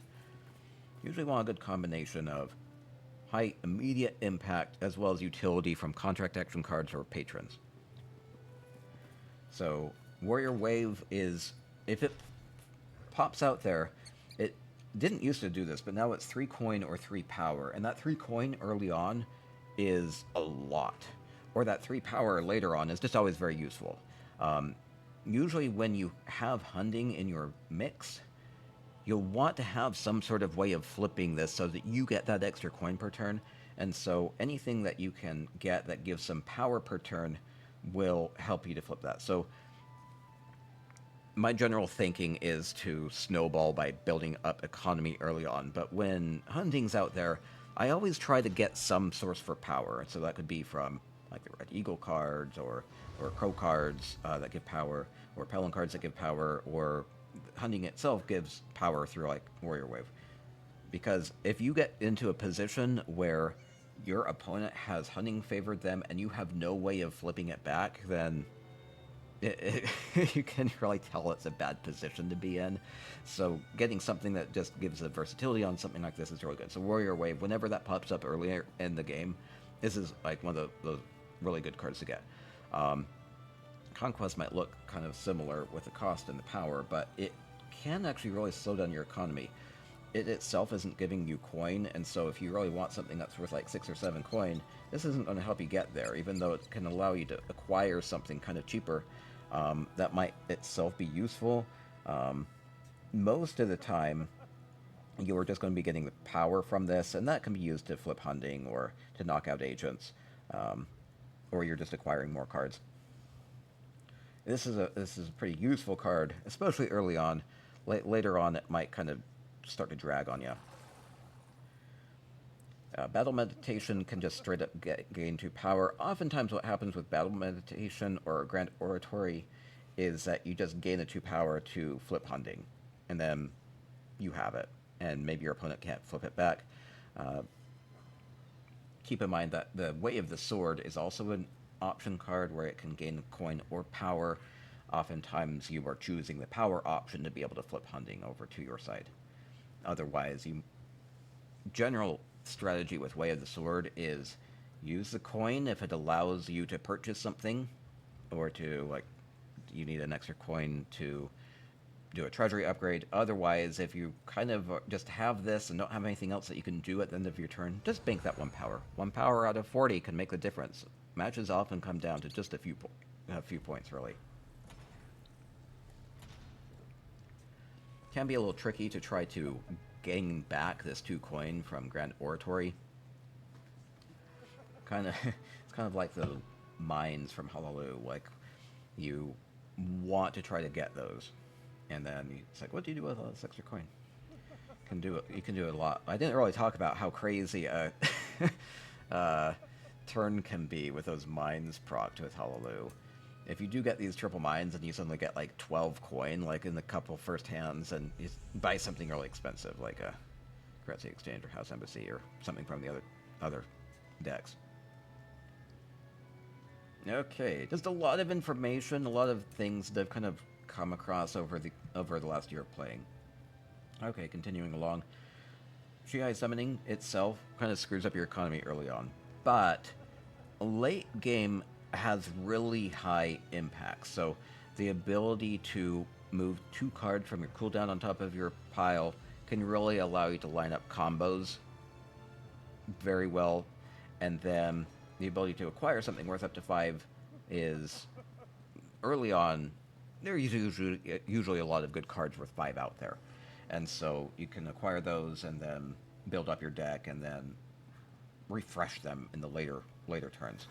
And the fact that it just also does an extra draw refresh, if you combo it, it often is proccing. This will sometimes come out of nowhere because it will proc retroactively, and it'll be like, I'm supposed to be doing a refresh. Just be careful when you're clicking on that one. And then No Shira Poet is really quite weak. Not good for your economy, but it usually does just sop up power from your opponent because it has 3 health. So I usually like agents kind of no matter what, just because they do present challenges for your opponent that they have to deal with. And if they stick out there, then you can do more combos with these, get more power per turn using the Hunding combos. Upgrade on that is the Hell Shira Herald, which refreshes 2, and that is double this one, and that's a lot. So it's enough to set up like its own combo. Put 2 comboed cards up on top of your deck for next turn, or you can refresh even just 1. Whenever something says up to, you can always choose to do just 1 or 0. Oftentimes you do 0 of a thing. You just want to hit the confirm button to lock that in. As far as like March on Hatu, whenever either March on Hatu or Hero's End are on the tavern, it's like whoever can get these is going to be in a pretty powerful position, because these will either gain power, and you can just march toward 40 with that, or you can put 3 cards from your cooldown on top of your deck, and that could be 3 cards that can immediately combo off of each other. And so you put like 3 Crow cards on top of your deck, and you're going to get that triple Crow combo next turn. And so that can be really, really, really, really powerful. Just keeping in mind that 4 power is kind of a lot, and so you may just want to bank the 4 power instead of doing the refresh. But yeah, whenever these are out there, they're pretty high targets, especially that power can be used to knock out agents later on, or it can be used to flip Hunding itself. And then Ansei Assault and Ansei's Victory. It's rare that you actually end up being able to buy these because they're so expensive. Keep in mind that Victory is better because it gives an extra power and acquires something worth up to 10 instead of worth up to 9. So this can acquire any card out there. These are very powerful, though. If you just happen to land on a lot of coin in a turn, just buying one really high impact card that every single time it comes up is going to be a high impact, then, or help you get to 40, or help you to build your deck up even more. Later on, you aren't usually needing to build up your deck more, and so by the time I get these cards, if I get them, I'm usually just banking the power using them. Unless if there's like a really critical contract action card that's going to just really help out, I usually am trying to get to 40 by that late in the game. So these can be really good, but there also might just be better, cheaper options out in the tavern. And so that's a lot to take in. Okay. Next up, Red Eagle. Red Eagle is largely about the Midnight Raid, with it being the only action card. I sometimes think of it being a Midnight Raid trap early on, just because it can kind of screw up your economy. Because if you buy this, you might not be able to get the things that are worth 6 or 7 that your opponent might be able to if they're just solely focused on economy. But the cool thing about Midnight Raid is if you play it, then you can use the Red Eagle patron interaction to draw a card, and then you can get a coin with that. So, especially early on, or to trigger combos. So, Midnight Raid, usually people are fighting over getting this. I'm more on the fence about it most of the time, but it itself can also combo a lot of the other Red Eagle contract action cards, and so if you have that, it can be pretty effective. As far as the contract action cards, if these are sitting out there, some of them are more useful than others. Like if Imperial Spoils is out there, this is one of those cards that usually kind of sits there. While replacing cards is useful, paying 3 coin to do so is kind of a lot, especially early on. Same with Imperial Plunder.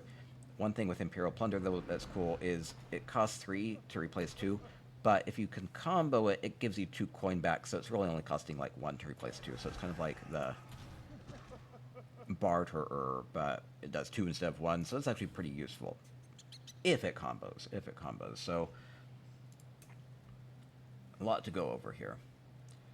Whenever Bonfire comes up, pretty useful. It's like Rag Picker, but it is suited, so if you use Bonfire as well as something else, you get the bonus combo effect. And being able to just remove a card from your deck is usually very useful. You can remove even the War Song with it, or your gold cards or bewilderment cards. And then most of the other cards here are about removing cards from your deck. So Briarheart Ritual removes 2 immediately for only 5, and so that's usually pretty high impact. The extra power on that can often be used to knock out like a Rajhin Shadow agent, and it doesn't hurt to get the extra power from that, but for the most part, it doesn't really feel like it's there. But whoever can get Briarheart Ritual is in a pretty good spot usually. They'll be much more able to pull combos off. Again, keeping in mind with Red Eagle that you do need to buy some cards at some point, or upgrade cards at some point, to be able to actually not just be getting like 5 coin per turn, and actually get some high impact cards. So don't just remove your deck down to nothing. But what you can do early on with Red Eagle is kind of remove cards and then build back up. And so that can be effective, but you'll feel really vulnerable because your opponent will be getting stronger cards and you will just not really have anything because you've spent all of your resources just to remove cards from your deck. But then you can build back. And then similarly, the Clan Witch and the Elder Witch allow you to just remove a card from your deck every single turn. And so that's really powerful. It's more expensive than the Briarheart Ritual, because this gets rid of 2 immediately. This would have to sit out there and not be killed the next turn to be able to remove 2. But then if it sits out there another turn, and another turn, and another turn, then eventually you just get your deck down to nothing except for the strong cards. So these can be really, really effective, even if you just get rid of 1 card, and then your opponent just immediately kills it with like the Celarus power, then it's kind of done its job. So these are usually pretty good picks. Only they are very vulnerable to the Rajhin effects that knock out cards, or to Black Sacrament and Ambush. They had made these slightly weaker with the Necrom update. These used to have 4 health, now they only have 3, so that has actually made a pretty big difference. And then Blood Offering. Oh, and also Elder Witch does allow you to combo remove a card. I've seen it where people will have Elder Witch and Clan Witch options and they just kind of pick one or the other. Always go for the Elder Witch for that versatility with the combo. Being able to manipulate the Tavern is very, very, it's like what the game's about. So, again, give yourself more options and deny your opponent good cards. And then Blood Sacrifice and Bloody Offering just allow you to destroy a card that you've already played, and then just gives you power. This is often a good way of, well, you can get rid of a card, but then you are also getting that immediate effect to get some power to deal with an agent or to flip a patron, and then if you combo it, you draw an extra card. Usually you want to only buy these if that will combo it. Otherwise, if it's really like the only good thing out there, hey, you're making your deck stronger by getting rid of the weaker cards. And then Manhunter is a very tricky card because it is very weak. It only has 2 health and only gives 1 power. But if you combo it, you get to destroy a card. But if you are playing other cards that are comboing it, you usually don't have enough coin to be able to do both. And so kind of a critical point is if you have 8 coin, you can like play an Imperial Plunderer and then like a Manhunter, and you get the 2 coin back so that you can then also destroy a card and like do a Treasury upgrade. So, but you have to have like all of that up front. So being able to combo this can be pretty unreliable. You're usually looking for other contract action cards from Red Eagle to destroy more cards, but if you're doing that, you might be like also getting a Clan Witch and a Manhunter, and then you're destroying 2 cards per turn, and that can really get you down to a good spot really quickly if your opponent can't deal with them. So if your opponent instead has these, you want to ensure that you can deal with those before they can get all the benefit from that. So more expensive is the Hagraven Matron or the Hagraven. This one gives 1 power, this one gives 3 power as an upgrade. They're very expensive at 9. But if you are able to afford this, it probably means that you have already got some other combo cards going on. And if you are able to remove a card every single turn, then you'll be able to tighten that combo even more until you just have exactly the cards that you want in your deck. So if you can get either of these, Hagraven or Hagraven Matron, it's very expensive up front, but if it feels like it's going to be a longer match, then it's really going to be good, and your opponent has to deal with it, and then it just goes back into your deck. It will kind of screw up your economy, though. It doesn't give any coin or power if it doesn't combo, so... But this is more about the long run. If you have other cheaper options on the Tavern, you'll probably want to go for more immediate impact instead of this. It's more of like a mid to late game thing. But not like crazy late game, because crazy late game is probably not going to come out very often. And you should probably just be trying to get to 40 at that point. No, okay, we're continuing along. Orgnum. Orgnum matches are interesting because it's usually a scramble for who can get the most cheap cards first, so that they can get over these thresholds of like 12 and 16 and 18 cards in their deck, so that they are getting more power every single time that they flip it. It doesn't seem like it's as big of an impact anymore. They had changed this at some point, so it's not as crazy. And they had really changed a lot of these so that they require like combos instead of just doing it immediately. So oftentimes with Orgnum, it's like, okay, there are these cheap cards out there. They only give prestige, so that it really screws up your economy early on. If you're getting these, yeah, sure, you can start to get to 40, but your opponent can just really leapfrog you and get power and coin while you're just kind of slowly marching toward 40, and it doesn't work very well if you're getting these super early. So some of these are much more high impact than others, though. Like, these give prestige, but they also give coin. And with the combo, give power. This Colossus is actually pretty good pick most of the time. If you're getting some of these Orgnum cards, though, I've found that you are not going to be able to get other combos from other suits as much. Like, if you're going all in on Orgnum, it can be very effective, but if you're diluting it by getting like Crow cards or other combo cards, then you might have a hard time pulling off combos from either or both suits. So especially with Orgnum, a lot of them are about getting like the triple combos to get the extra effects on these. And so most of the time you might not be able to get those.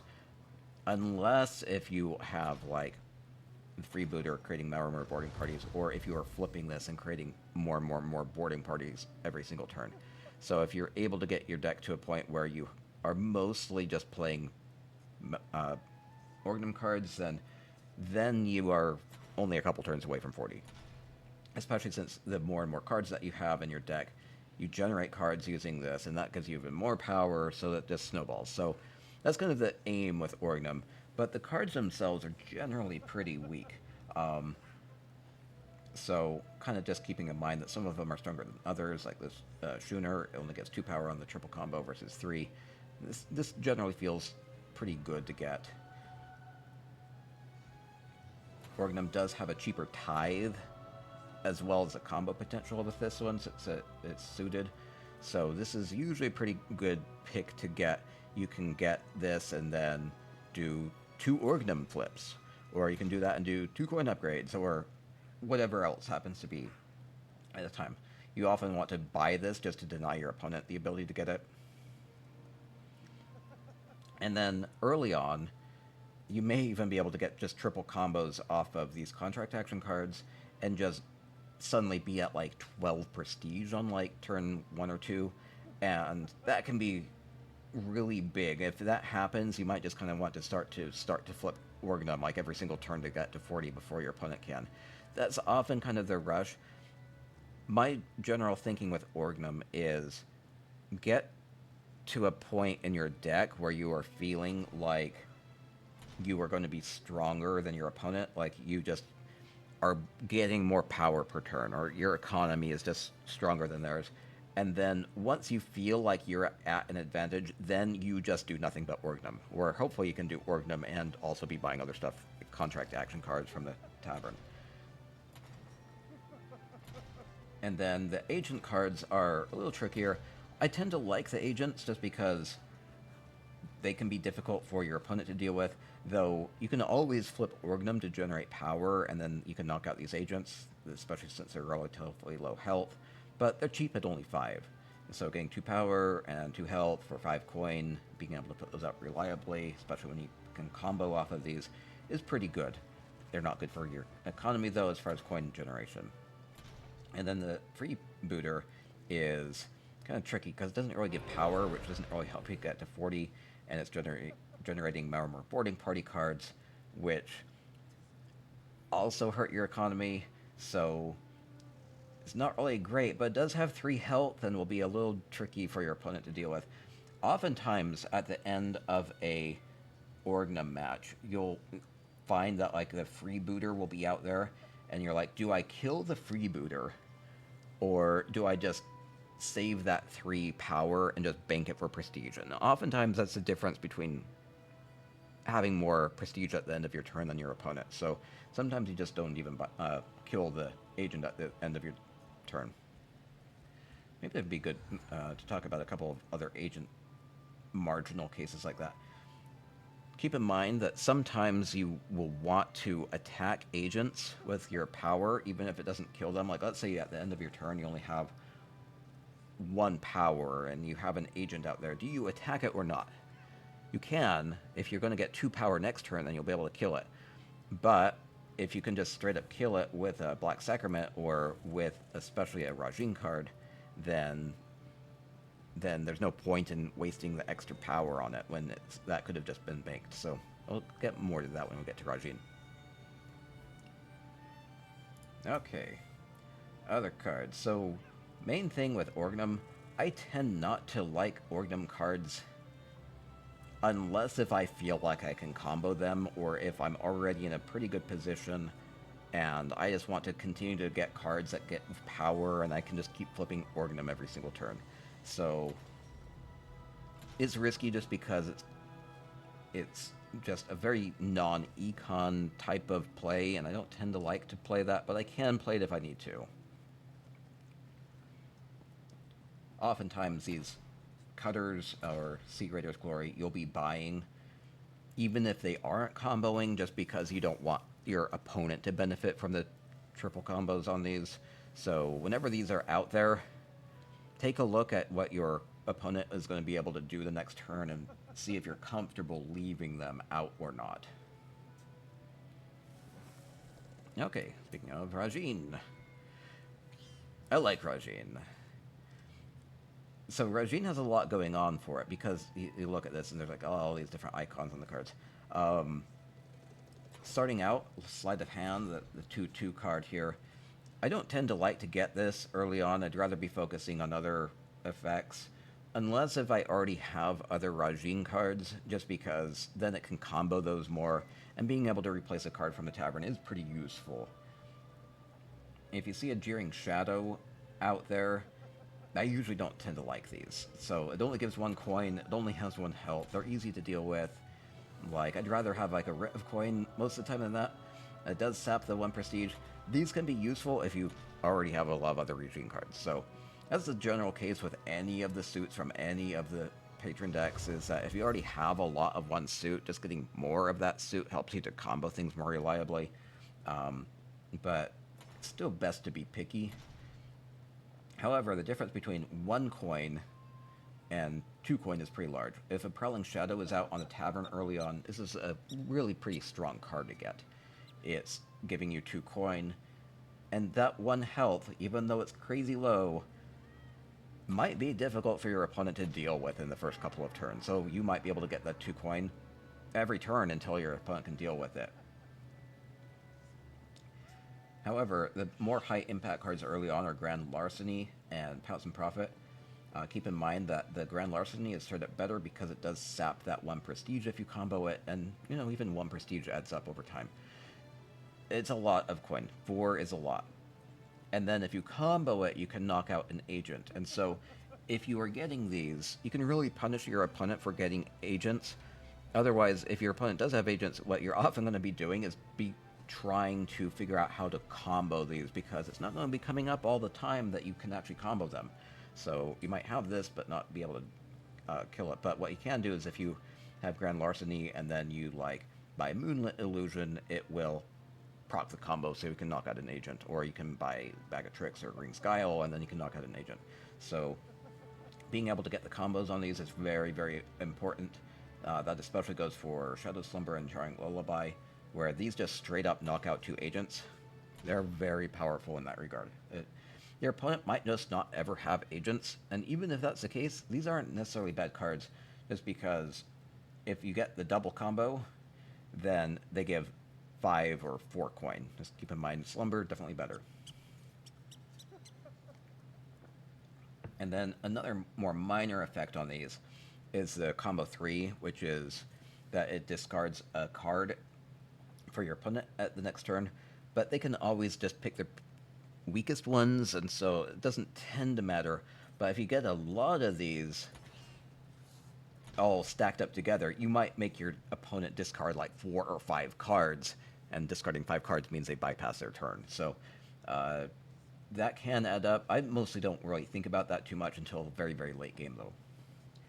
So if I have 7 coin, I'm often going to be buying this card. It's just very high impact. These are really game changers, the Grand Larceny and the Pounce and Profit, though.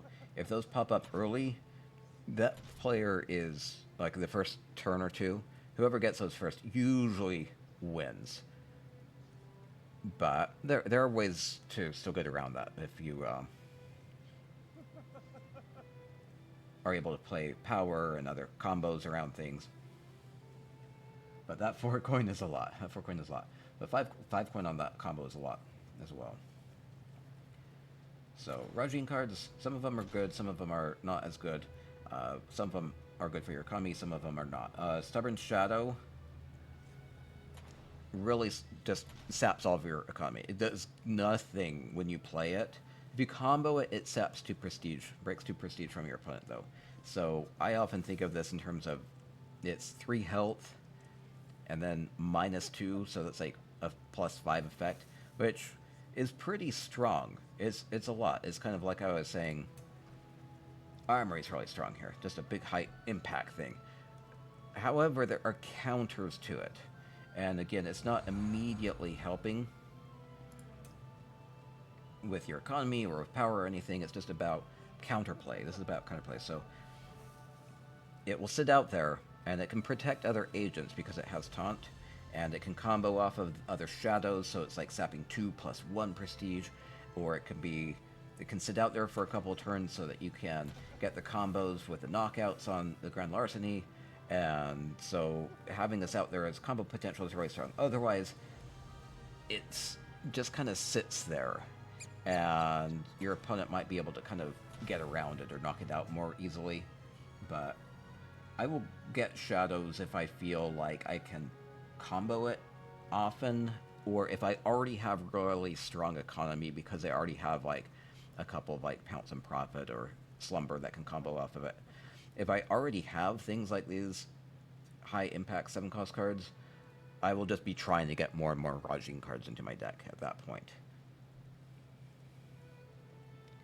And then Bag of Tricks is usually a bad card to try to pick up just because it's so expensive at 7, and it basically doesn't do a lot. Like, it can cause your opponent to discard a card, and that is something that usually is just a tickle. But if you get a double combo, you get to draw a card. So it can be just an incredibly expensive draw card. With the triple combo, it causes your opponent to discard 2 cards. So that then can start to hurt, especially if you get this, you draw a card, and then you can also buy, like, Ring's Guile, but it's so expensive because it's like 14 coin between the 2 of them, but you're being able to maybe have some high economy cards, as well as the extra draw. You might be able to do that, and then your opponent is discarding, like, 4 cards, and they basically lose their turn. So Ring's Guile can be one of those really tricky things that basically can screw with your opponent's next turn, but you might put all of your resources for a turn into trying to make that combo happen, and then you can't really do anything else that turn, and then your opponent loses your turn, and it's just kind of a wash. So only really buy these if it's going to be high impact, or if it's just comboing other things. And that's pretty well that. Twilight Revelry is like the fun extra combo. There's only one of these in the deck, but if you get the quadruple combo on it, you draw 3 extra cards. So that's pretty fun. With the combo 2, you get to replace 3 cards from the tavern, which can be really helpful for giving yourself more options. Especially since if you have like a triple combo with Rajhin, you probably have a lot of coin that you can spend that turn anyway. And then drawing 3 cards, if you can get to a point where you get 4 Rajhin cards every single turn, you can just like be cycling through your deck every single turn with this. And that can be really difficult to do. It happens sometimes, and it's fun when it happens, and then you're like, it probably means that you're drawing like the lullabies and slumbers, and you're like making your opponent discard every single turn too. So that can be fun, but very difficult to pull off. This is so expensive at 10 that I almost never buy it unless if I already just happen to have a crazy amount of Rajhin cards and feel like I can pull off the quadruple combo. Or if it's like Hlaalu is also in the mix, and I will just sacrifice it for 9 prestige. Otherwise, I usually tend to let that sit out there. It's not like a crazy threat if your opponent gets it either. Okay. Going through piece by piece. Thoughts on each card. Druid King. Druid King is an interesting deck just because it really blesses you if you get that 4 or 5 combo passive based off of which way the patron is favoring, and so you might be inclined just to buy up as many of the Druid King cards as you can, just to try to proc that, but I think that's not necessarily a good idea, because some of the Druid King cards are kind of weak. So, first thing here is Runes of the Dreyfa is about my least favorite card. It's basically a writ of coin that maybe sometimes gives you power, but usually never. So, if that's ever out there, I try not to buy it.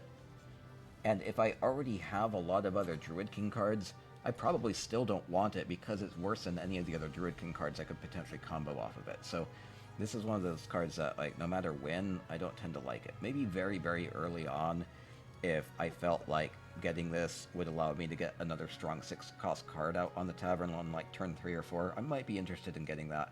Otherwise, I'll probably let my opponent grab it, or deal with it somehow. Wisp Collar Totem early on can give 3 coin if you combo it, keeping in mind that you're only going to be comboing it about every other turn. That can be different if Whispers of the Grove is out there, though, keeping in mind that there are lots of combos from Druid King that you can combo off of contract action cards. So, contract action card for Whispers of the Grove is interesting because if you get the triple combo on it, the coin cost on it pays for itself. So you can remove something from the tavern, which is usually very useful, and then you get, as long as you've played 2 other Druid King cards, then you get the coin cost back. So it's basically a free tavern manipulation. So that can be effective, and then if you have 3, then maybe you're only 1 away from getting a combo on this. So kind of same deal with Forest Wraith. Forest Wraith is a very strong card just in general because it's only 4 coin to get a 3 health agent. Early on, that can be incredibly difficult to deal with. However, you then are not, benefiting your deck directly in the long run, and you're only getting power from that and not coin. But it's just such a kind of a scary thing to deal with that your opponent is probably going to spend all their resources from the next turn to deal with this. And so it kind of just gives you a couple power because you bought it. So that's not a bad way to come out ahead on that. This, comboed with like toss effects from Celarus, is really strong for just being able to get tons and tons of power whenever you put things in your cooldown. And so Forest Wraith is one of those cards that when it's out on the tavern, somebody's going to buy it. And it probably ought to be you, but you might be wanting to just think about, if my opponent buys this, do I have some way of dealing with it? And if the answer is no, you should probably just buy it yourself. Or if you have a clear solution to it, then buy something else that will make your deck better. Deepwood's Ritual will often come out early, and I never like to get this one early because it just gives the 2 power. It's often not going to be comboing. It maybe gives extra prestige, but I just kind of count that as gravy if that happens to happen. But it just really, really slows down your economy early on. You might want to get this if you just happen to have a lot of other Druid King cards. Late on, that's not the worst, especially since it allows you to maybe free up extra contract action cards from a tavern using the replace feature. Otherwise, I just tend not to like to get Deepwood's Ritual ever. So it's one of those kind of trap cards. Whenever my opponent gets this early, I'm just like, okay, maybe they're just going to book it for 40, and I just need to kind of have a good balance of econ and power, but I'm going to have better econ than them, so I'll just try to work through that. Druid King Vestment. Unlike Runes of the Dreyfa, which is only when agents get placed on your cooldown, Druid King Vestment with the upgrade is when any card is placed on your cooldown, and that makes it go from being a bad card to being like a really potentially powerful card. Every single time a card goes in your cooldown, maybe that's because it's generated from one of the agents, or maybe it's because you bought something from the tavern, or even if you just did a Writ of Coin upgrade, or if you are using toss abilities, or if you're using donate abilities from Almalexia. It's just a lot that you are able to potentially get. You're maybe getting just 3 or 4 power passively just from a normal turn. Or if you can really combo it, you might be able to get like 8 to 20 power off of it in a crazy turn. using like toss cards and everything. So that can be a lot of power from this tiny little 2-cost card. So these are usually really good. Might not be the best card to get late game, just because there are some other high impact Druid King cards. And then kind of stepping up cost, Stonelore Rux here. Again, you might not just want to get Druid King combo cards just because they exist.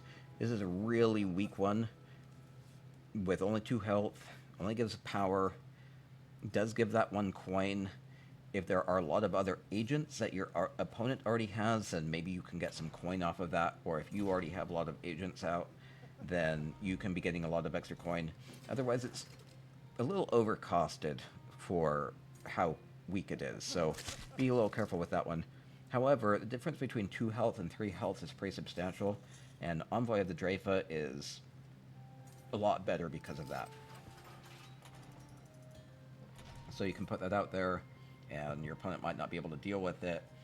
This is one of those things that's a little tricky, because if your opponent plays this, you want to play around it. So you might just have a habit of putting all your agents out.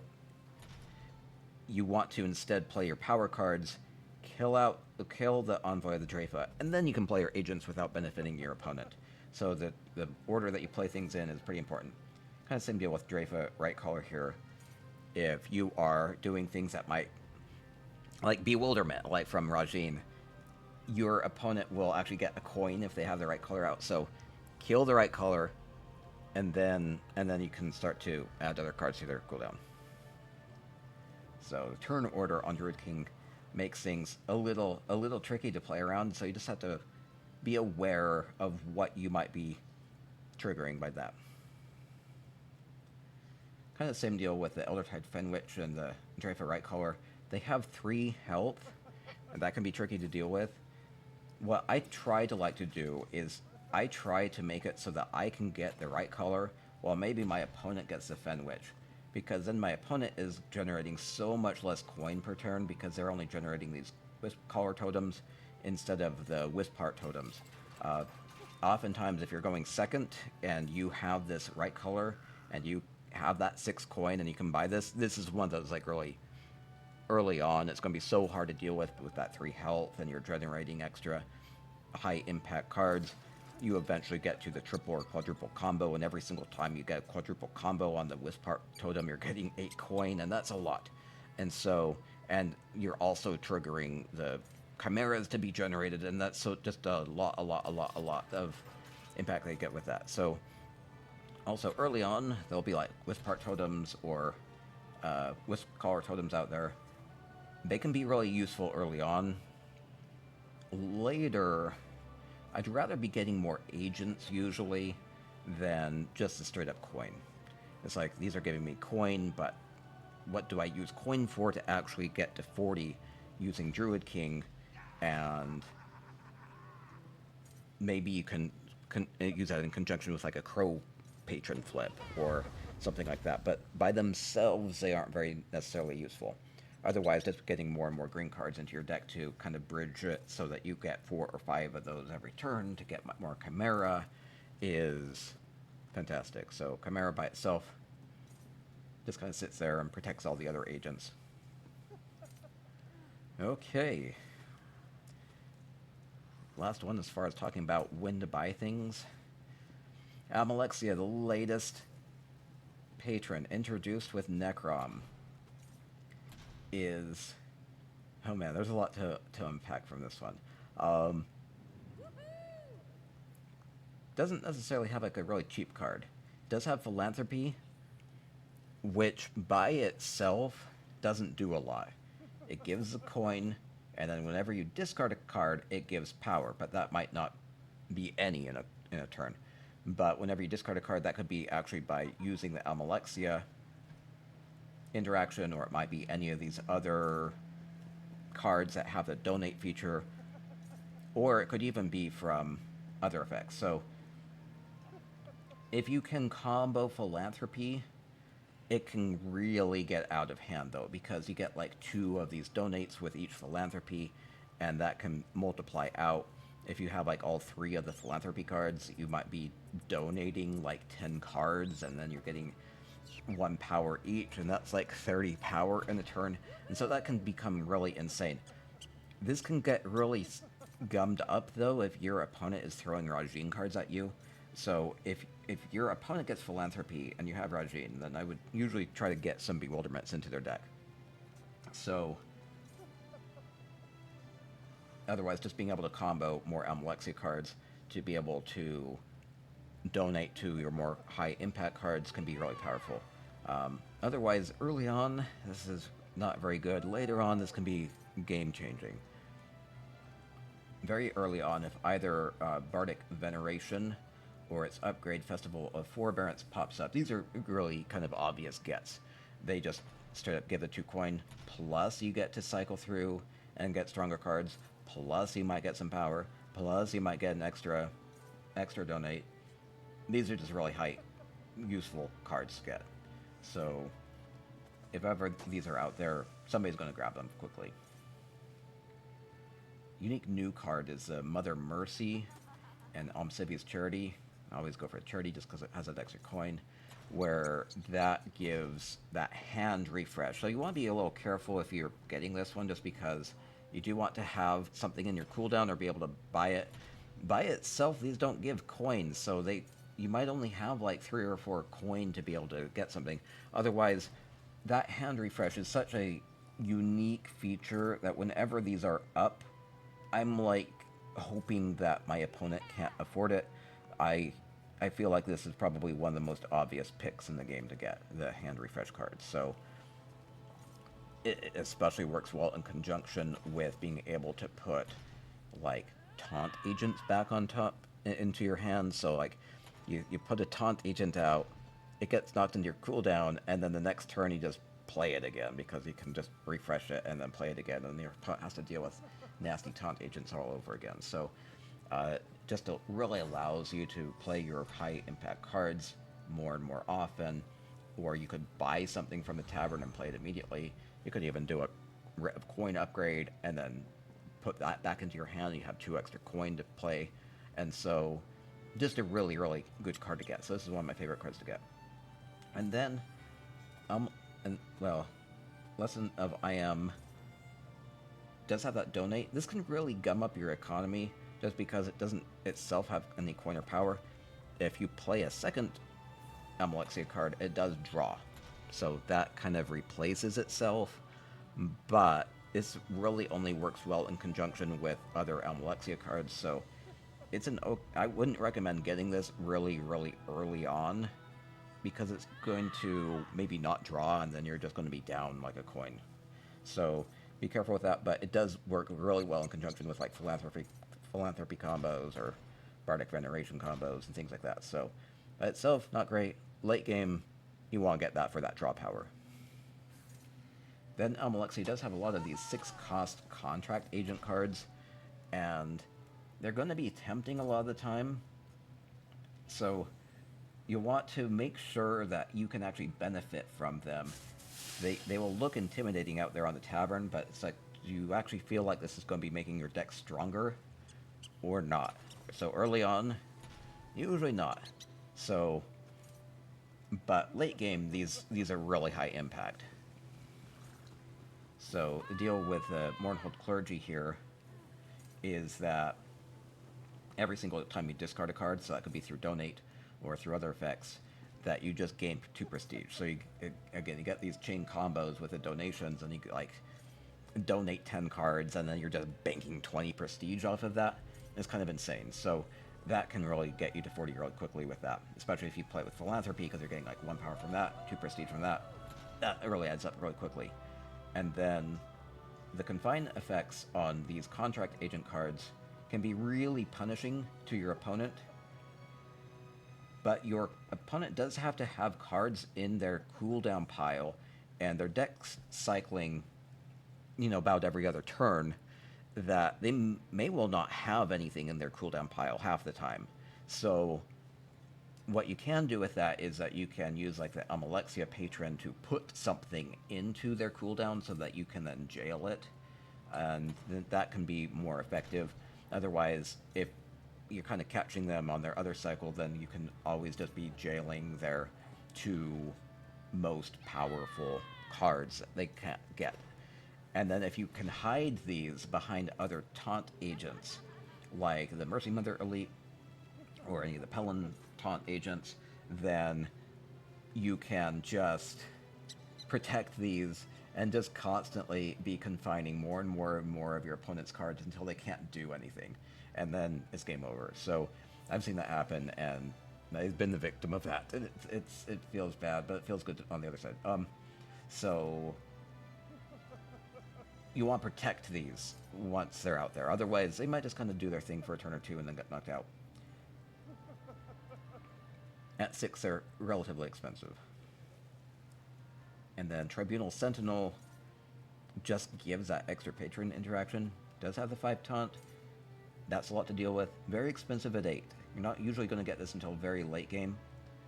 But it's also just one of those things that, since it's so healthy, that it might just sit out there for a couple turns, allowing you to do extra patron interactions, or just being able to combo more Almalexia cards, and that can be pretty effective. Keeping in mind Mercy Mother Elite does give that 1 extra coin, and so that's quite a bit better. And once you get this, or once your opponent gets this, it's like patron victory is very much more in play. You're going to be trying to figure out how to get the 2 interactions so that you can get all the patrons to favor you, and your opponent will probably want to be playing around that. So if your opponent gets this, if you ever have the option, try to do a patron interaction, just because you don't want to lose to that. Okay, and that will do it as far as talking about every single card. Oh, except for the collection plate. The collection plate also has that donate card. This is one of those starter cards that I have found that I very rarely ever upgrade. By the time that I have kind of upgraded all my basic gold cards away to Rite of Coin, I have other Almalexia cards, and I'll usually just keep this for the sake of combos. May even combo in with like Philanthropy to give extra power, and so that's a little strategy. So that's, oh man, there's so many other things from Tribute. It's a fairly complex game. It does a lot, but that's a lot of moving parts, and now that I've talked about them, hopefully everything's a little bit more familiar when you come across things. I always say whenever you're playing Tribute, the best way to learn Tribute is just to play a couple of matches and see how it feels and see what's moving where, and you can click on the different decks and see where things are going and see what things have been bought and see what your options are. And so main things with that is you want to only be buying cards that are going to be improving your deck. You want to be aware of what your opponent is going to be able to do in the next turn. And then eventually you want to flip towards, okay, I'm making my deck stronger, I'm getting more economy, but how am I actually going to get to 40? So you sacrifice your cards, or you start to just bank your power, and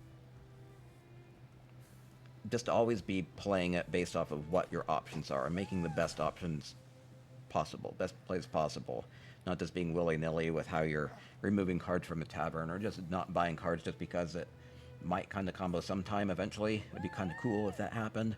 It's like, you kind of think about, how often is this really going to happen? I have like a 1 in 3 chance of that actually comboing. Is it too risky?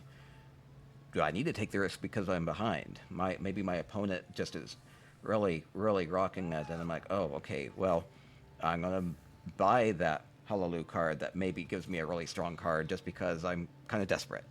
If you're behind, you play riskier. If you feel like you're ahead, you play a little bit more tightly. So, and just kind of take advantage of that. So, it's a fun game. I really like Tribute, and have a lot of hope going into it going forward. I want to continue to be in the top 2% every time. I've been like top 1 at least once every single season. It's been a fun time just to get this card game. It's my absolute favorite card game out there. And again, if you want to find out more information, go to my guide at spicyeconomics.com/tribute, or catch me live at twitch.tv/jhartellis if you'd like to even challenge me or ask me questions. And we'll have a lot of fun with that going forward. And It's been a fun year of playing what has become my favorite card game, and I really enjoy it. Hope you can enjoy it.